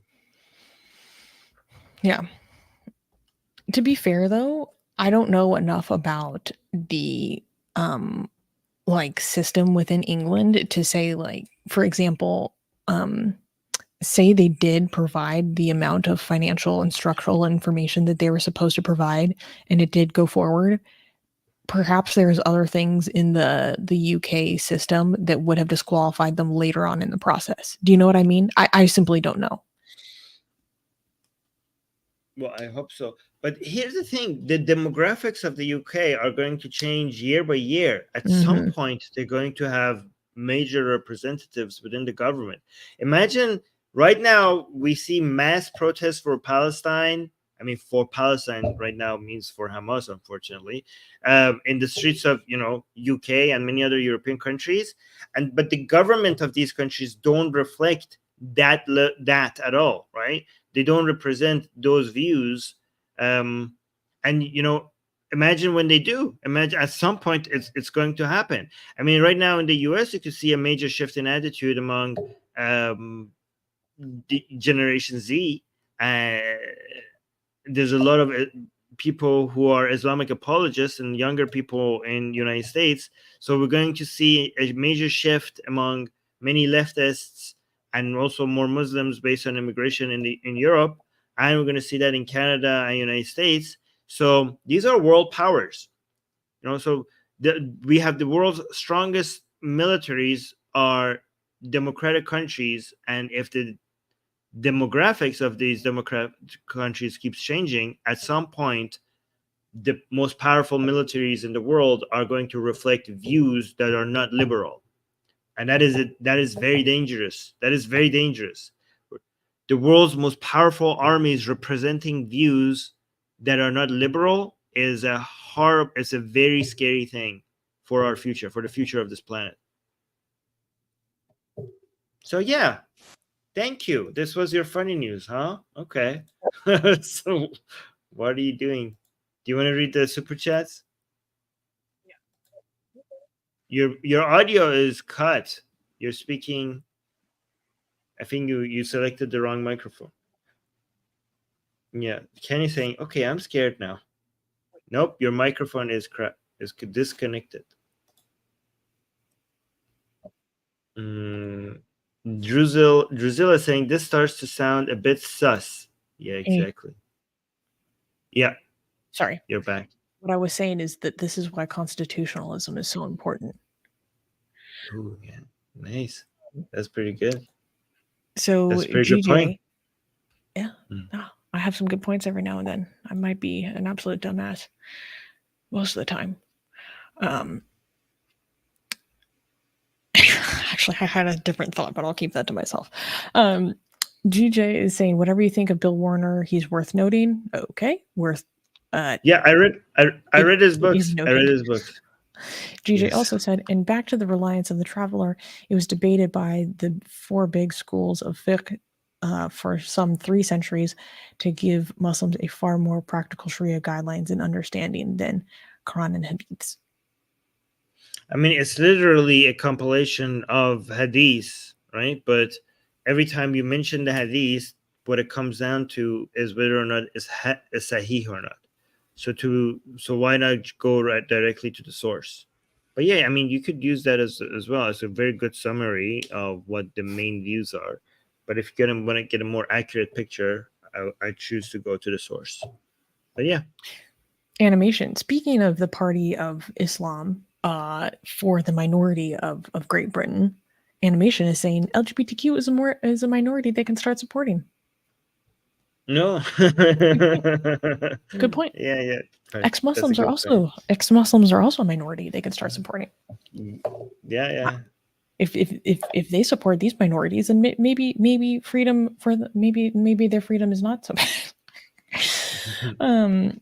Noman is saying, another random super chat. Love my atheist family. Thank you. Thank you, Noman. We're glad that you're part of our community. Okay, so let's go to the next news. We cannot clap for this. No? Okay. Next news. Next news. Deadly attack at Jehovah's Witness gathering in India. Ex-Jehovah's Witness claims responsibility. In a shocking turn of events at the Zamra International Convention Center in Kerala, a serene gathering of Jehovah's Witnesses was torn apart by a deadly blast that claimed 3 lives and left 50 attendees wounded. The culprit, an improvised explosive device craftily hidden inside an innocuous tiffin box, unleashed chaos amongst hundreds of peaceful worshippers. The suspect, Dominic Martin, a disenfranchised former follower of the faith, brazenly claimed responsibility in a pre-recorded Facebook diatribe. He justified his heinous act by condemning the church's eschatological teachings, declaring, quote, "What should we do with people who long for the ruin of the entire people of the world?" His chilling rationale casts a dark shadow over the community as authorities work diligently to corroborate his startling confession. So, one, I wanted to talk about this because this is obviously a big attack, and oftentimes we don't hear about attacks against Jehovah's Witnesses. And also, I didn't realize that there were Jehovah's Witnesses in India. That's a side note. Oh, they're everywhere. Everywhere. I think they're in the South Pole too. I think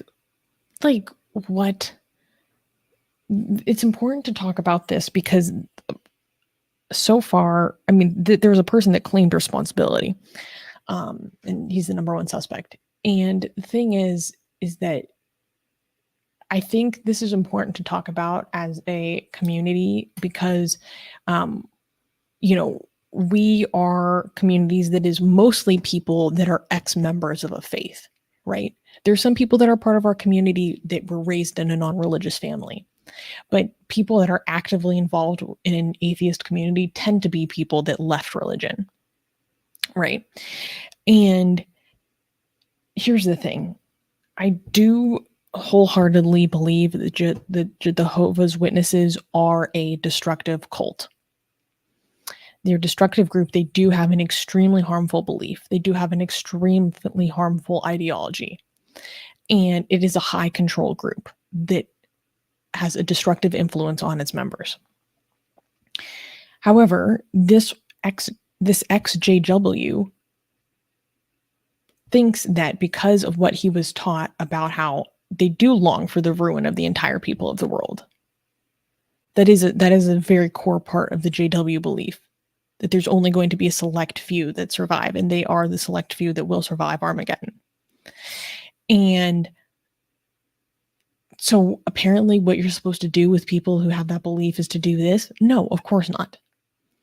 So I think it's important for our community that does comprise of a lot of people that did leave very high control groups, very high control communities and societies, to present an alternative of a better way to deal with your issues with acclimating to society once you've left this group, to deal with the trauma of the shunning that you've faced, to unpack and understand the really toxic ideologies that you were taught and believed in, that you have a resentment towards now, that you resent the groups that taught you things that treated you badly.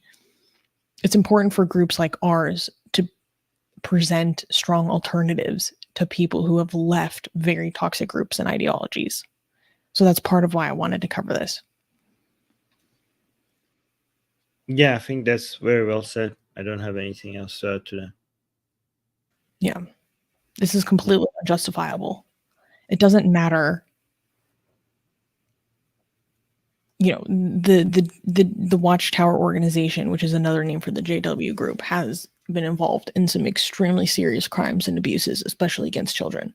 That doesn't justify this. Yeah. Doesn't justify this. All right, let's do the super chats and then go to the next one is from Italy. So I'm interested in that one. And GJ said, Susanna, you're a Hermione, never dumb. Blah, blah, blah. Well, okay. I think I'm dumb a lot. I'm very hard on myself, though. But thank you. And Yusuf, it's so stupid. Why would you think you're dumb? You're obviously one of the most intelligent people I know. And everyone can tell. It's so silly for you to think that you're dumb. But yeah, well, guys, like, isn't Susanna like one of the most intelligent people you guys know? It's, for me, she is, and I met a lot of people. I met a lot of smart people, and Susanna is one of the most intelligent ones. Oh, her Bluetooth just got disconnected. Let me respond to what Yusuf is saying. Yusuf just got us another super chat. Yusuf saying, isn't Bill Warner hypocritical and anti-Muslim? I mean, I don't know much about his stance on Muslims, but for some reason, I got that sense from him. I read more about his work on Islam, and I didn't like it that much. I got the sense that he might be one of those people who is anti-Muslim, but I didn't see. I don't know. Maybe he is. Maybe he is. Guys, this is why you don't trust. We need to have a wired link. Let me just spend some time with the chat while Susanna figures this out. Okay, here's Mo is saying, one of my right-wing Hindu acquaintances who assumed that Jehovah's Witnesses were Jews before it was found who was responsible blamed it on Muslims, and so did many Hindu extremists on Twitter. Wow, really? So Hindu extremists on Twitter blamed it on Muslims because they thought that Jehovah's Witnesses are Jews. Interesting. Susie's saying, I lost audio. I'm going to refresh. So Susie is going to refresh and be back with us. Let me see what else people are saying in the live chat. Oh, there we go. Susie's back. Yeah, so now that Susie's back, let me highlight this comment. Hammers is saying, yeah, come on, Susanna. You're awesome and smart. Don't be so critical of yourself. Exactly. Good message for when Susanna is right back. So everything is good with your audio? Yeah, I don't know why. I just couldn't hear you for a second. That's fine. All right. People were supporting you in the live chat. Oh, thank you. That's very kind. Yeah. All right. So can we now clap for the next news? This is hilarious. Okay. Next news. Italian Catholic. Sorry, excuse me. Okay, next news. Italian Catholics flip out over the liturgical horror of an altar girl. In the historically Catholic community of Osanesca in Bergamo province, tradition dictates that only ordained ministers should serve the Holy Communion, a practice reflecting deep religious convictions about the sacredness of this rite. So when Father Eros Akorigi confronted the absence of an extraordinary minister, turned to an altar girl to assist with communion, he inadvertently sparked a theological controversy. To many parishioners, this broke a significant ecclesiastical taboo, as the act of serving communion is traditionally reserved to those who have undergone specific sacramental ordination, underscoring the sanctity and solemnity of the Eucharist. The filmed event, which was widely shared and scrutinized on a Catholic video sharing site, led to fierce objections from churchgoers who viewed it as an egregious breach of liturgical propriety, termed it a liturgical horror. The gravity of Father Eros's actions was summed up by his own words in an interview with La Nuova Bassola Quotidiana, reflecting the community's shock. He said, quote, "It was as if I had killed someone."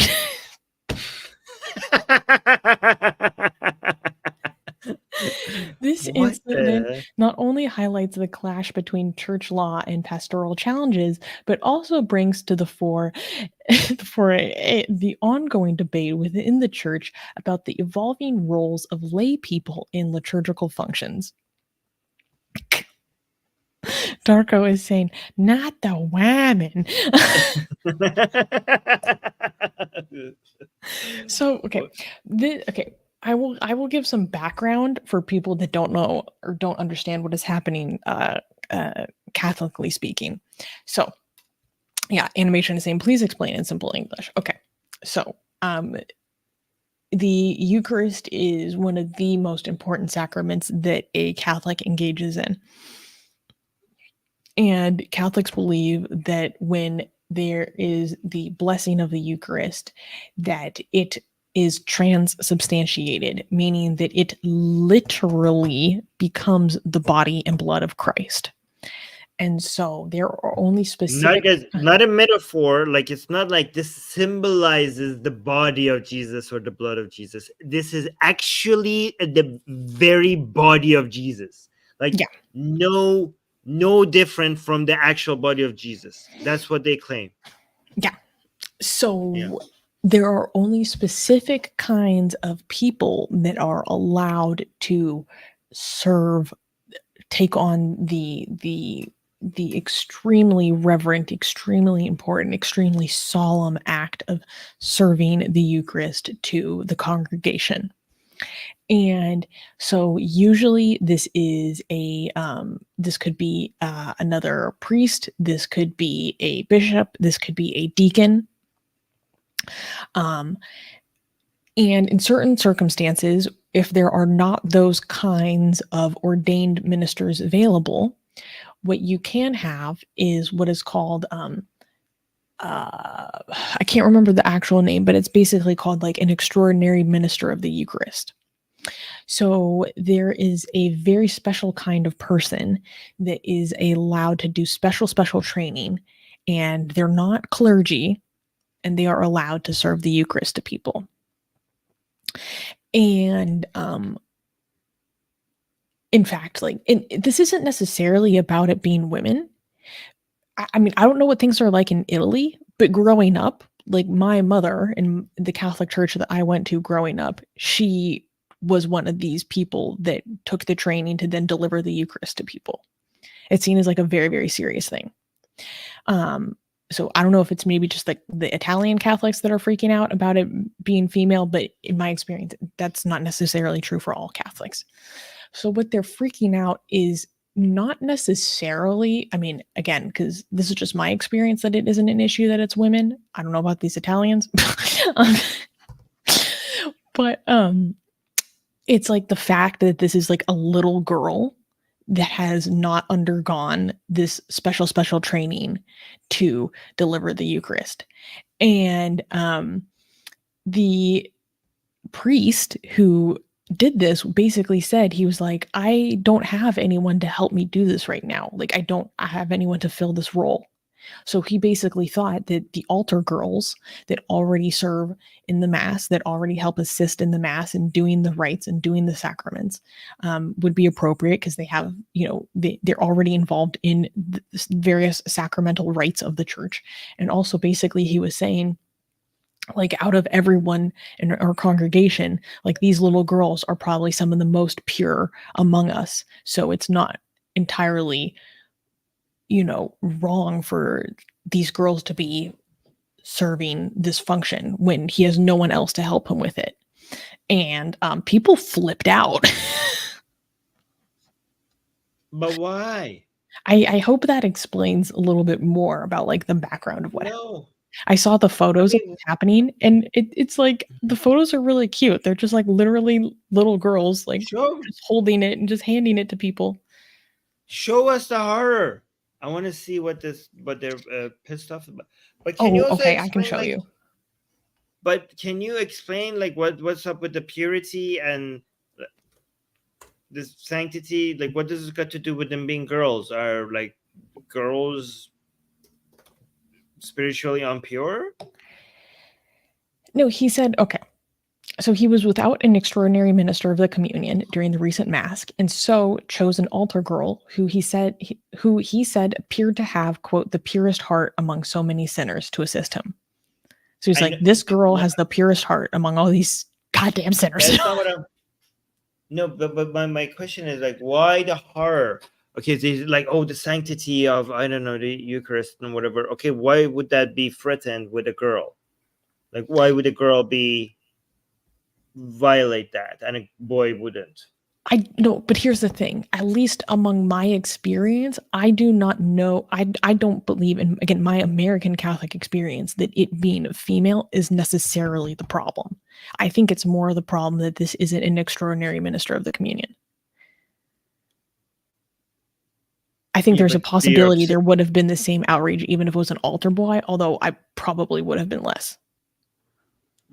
Okay, I don't know what's happening. You Catholics make no sense. All right. No. Here's a quote from a post about this.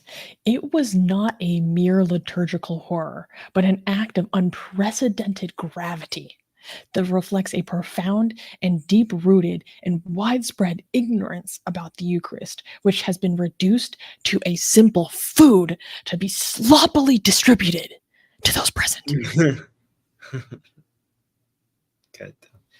Yeah, Dee was saying here, look, Dee was saying, when a girl does it, it's just a cracker.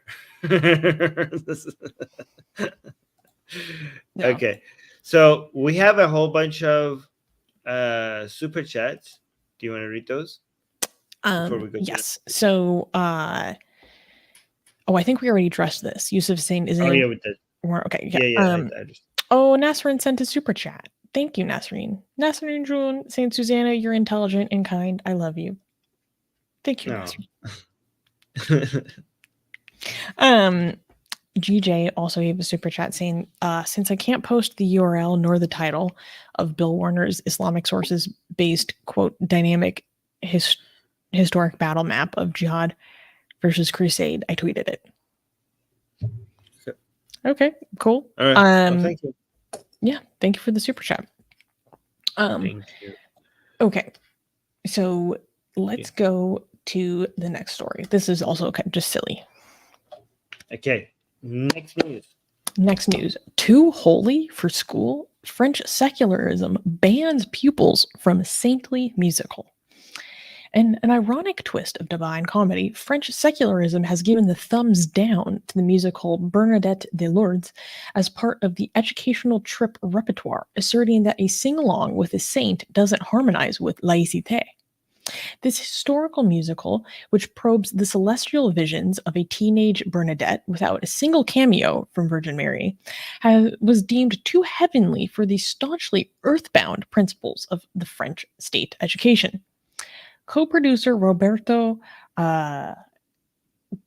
Cirillo, perplexed by the decision, points out our show is a historical reconstruction in the form of a police investigation drawn from the official records, suggesting that the only spirit that students might encounter is the spirit of inquiry.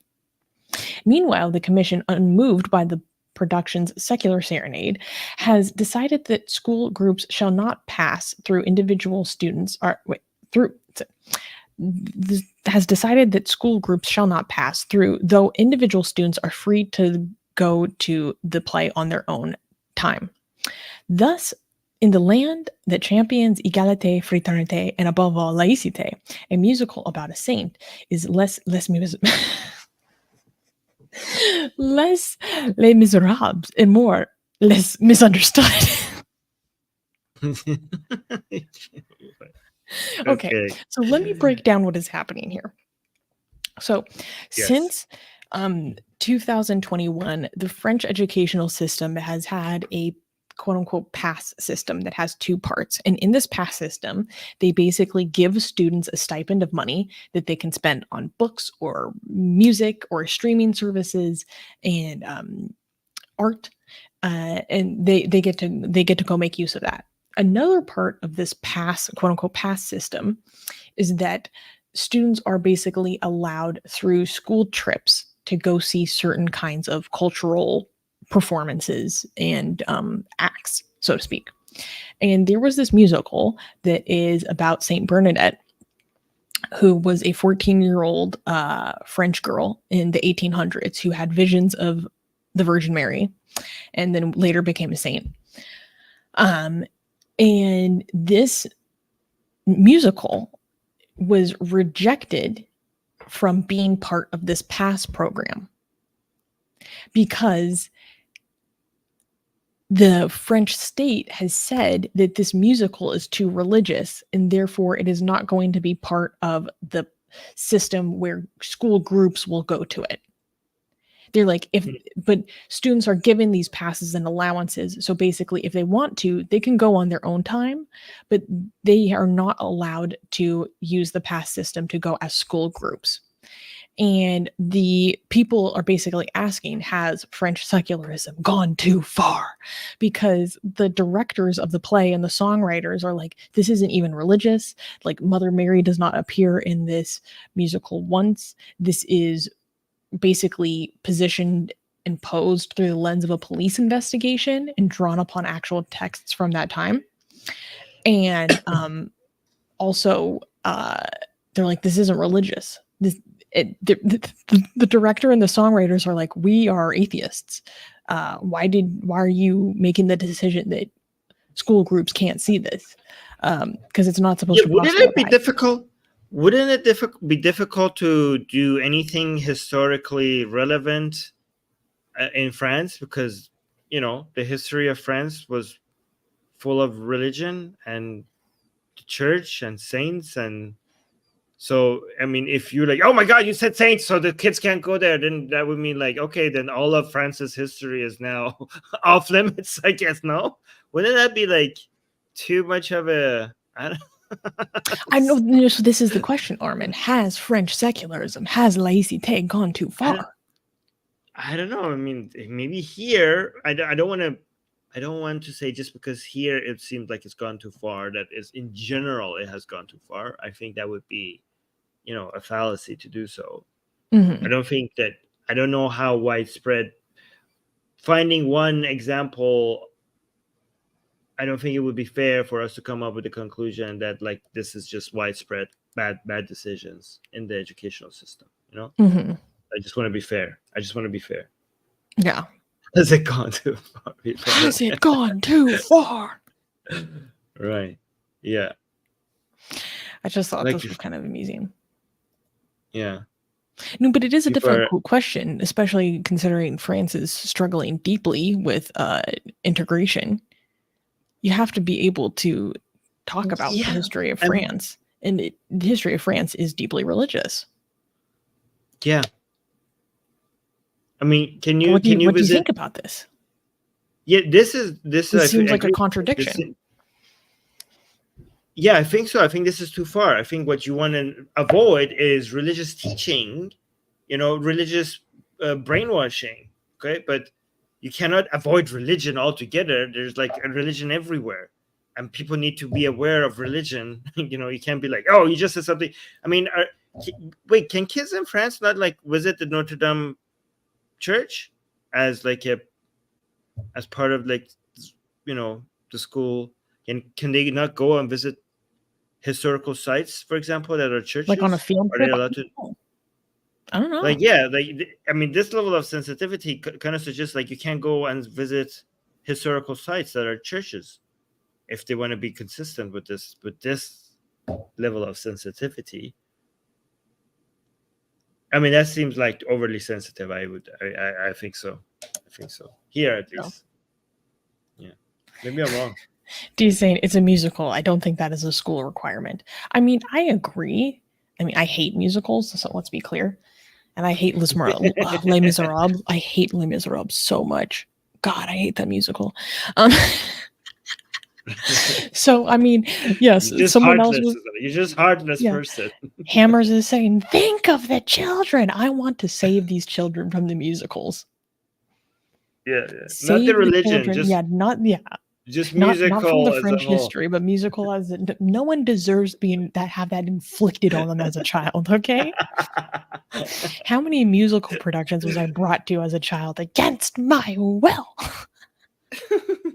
That's the real crime. Yeah. So, I mean, no, it's not a school requirement, but I think it's more of a question of should this kind of content be something that is disqualified? And based on the descriptions that I have read, I don't think it necessarily should have been disqualified. Maybe if I learned more, I would change my mind. Yeah. Cries in Hugh Jackman. Okay. They were all trash in that movie. Zayd is saying that my most controversial statement is hating musicals. It might be. It might be. Wait, animation. We didn't remove any comments. I don't know what you're talking about. YouTube did. Yeah. If YouTube did that, it's YouTube. We didn't remove any comments. Mm-hmm. Yeah. Musicals, the lowest form of culture.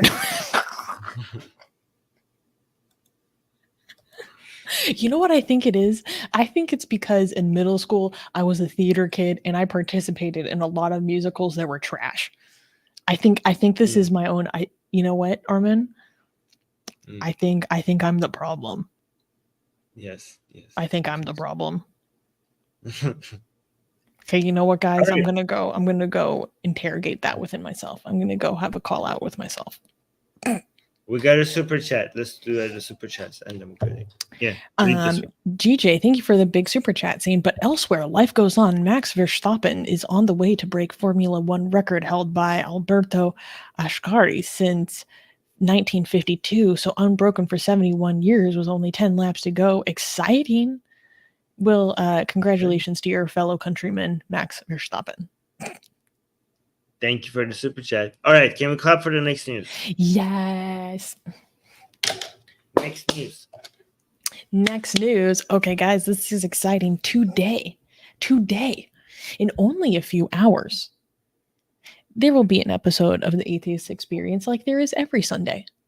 Okay, but this particular day, on this very day, it's particularly special. Not only because our very own Armin Navabi, seated next to me here, will be co-hosting the Atheist Experience, but also because who is his co-host this week? Who is his co-host this week? Again, our very own Secular Rarity. So Yeah, it's basically, oops, bring it up. I think he's hosting. I'm the co-host. That's a technicality, okay? What I'm getting at is that this is an Atheist Republic takeover of the atheist community.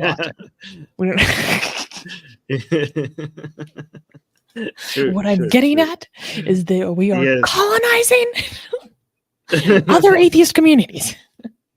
Yes. Yeah. The AR militia has grown to now expand our empire.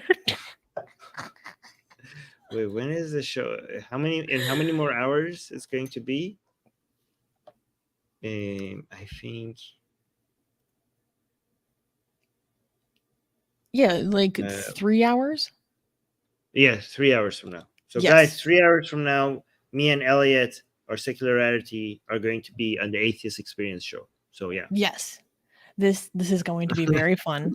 So, guys, yes, make sure to go support both Elliot and Armin today during the Atheist Experience. It's going to be so much fun. I mean, I really like hanging out with my boys. And so if you like to hang out with my boys, make sure to go join in the live chat. In fact, let me put the link to the show right now. And oops. Yep. Go follow the link that I just put in the live chat, and you can make sure to, click on the thing so you remind YouTube when they go live, and you can watch it live and all hang out and have fun together and go support our boys. Yeah. Dia's saying imperialists.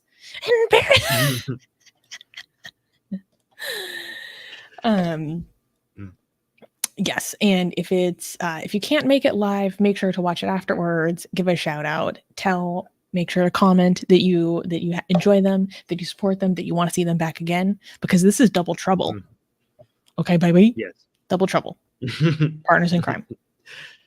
AR takeover. Also, Darko is asking a very, very good question. When are we getting Secular Rarity emoticons? That's actually on my list. That's on my list. Yeah, I'm trying to decide if we make emojis of Secular Rarity, what kind of expressions we should have. Because for me, I have like sweat smile. We have yelling Armin. We Susanna. But like, what kind of expressions should we have for Elliot? Something laughing because he laughs. Yeah. Something about him finding something ridiculous and laughing at it. Yeah. I think we should maybe have one of Elliot being like, Mm-hmm. Yeah. Yeah, that's good. I feel like that fits. But we do need emojis. We got another super chat from GJ. You want to read this one? GJ gave us a super chat to correct my pronunciation, saying Dutch nor Italian uses the German esh sounds. Mm-hmm. Okay. Well, you know what? The closest language that I know in that region is German. Okay. I'm doing the best that I can. Okay. I barely know what Dutch even sounds like. Okay. I saw the stoppen. Okay. I saw the stoppen. And I'm going to pronounce it like how I have previously known how to pronounce stoppen. Okay.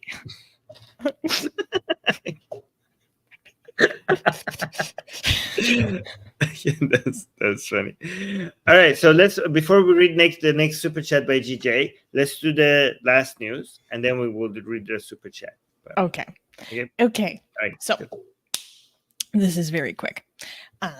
Basically, guys, as we talked about earlier, we are working on making sure that this very show that you are watching and enjoying right now can continue and will remain self-sustaining, so we don't run into financial difficulties again in the future. And to do that, to support the show, to keep it alive, to keep our programming strong, we are doing a monthly donor drive to get 50 monthly donors donating at $10 a month. And like we mentioned earlier, but I'll mention it again, we have the extreme generosity of our big supporter, Secular Sakai, who has basically offered to match the donations of other people who become monthly donors. So previously, our goal was 50 $10 monthly donors. But Secular Sakai has said that if we reach 40 monthly donors, then he will increase his donation to be equivalent to 10 monthly donors. So that means that our new goal is 40. And I have exciting news. When we were talking about this earlier, I went and checked how many monthly donors we have. And Armin, guess what the number is? Because I was like, holy crap. Wait, 20, 25, 26? We are now at 34 monthly donors. No way. Yes. 34? 34 monthly donors. We're 6 away. Yes. Guys, 6 we donors are now away. 6 away from not only unlocking, we're 6 monthly donors away from unlocking a huge donation and Guys, we just meeting need our goal. 6 more. 6 more. That's Yes. amazing. How did we jump so fast last week? That's crazy. Thank you. Well, guys. I've been working a lot on doing email appeals and stuff like that. And yeah, we are very, very close. So if you want to help us reach our goal, and not only reach our goal, but do better than reach our goal, we will unlock a major donation from a big donor pledge. And please become a monthly donor and support the show. Keep us alive and keep us actually stronger than ever. We are working really hard as an organization to stabilize and make our everything that we do more sustainable.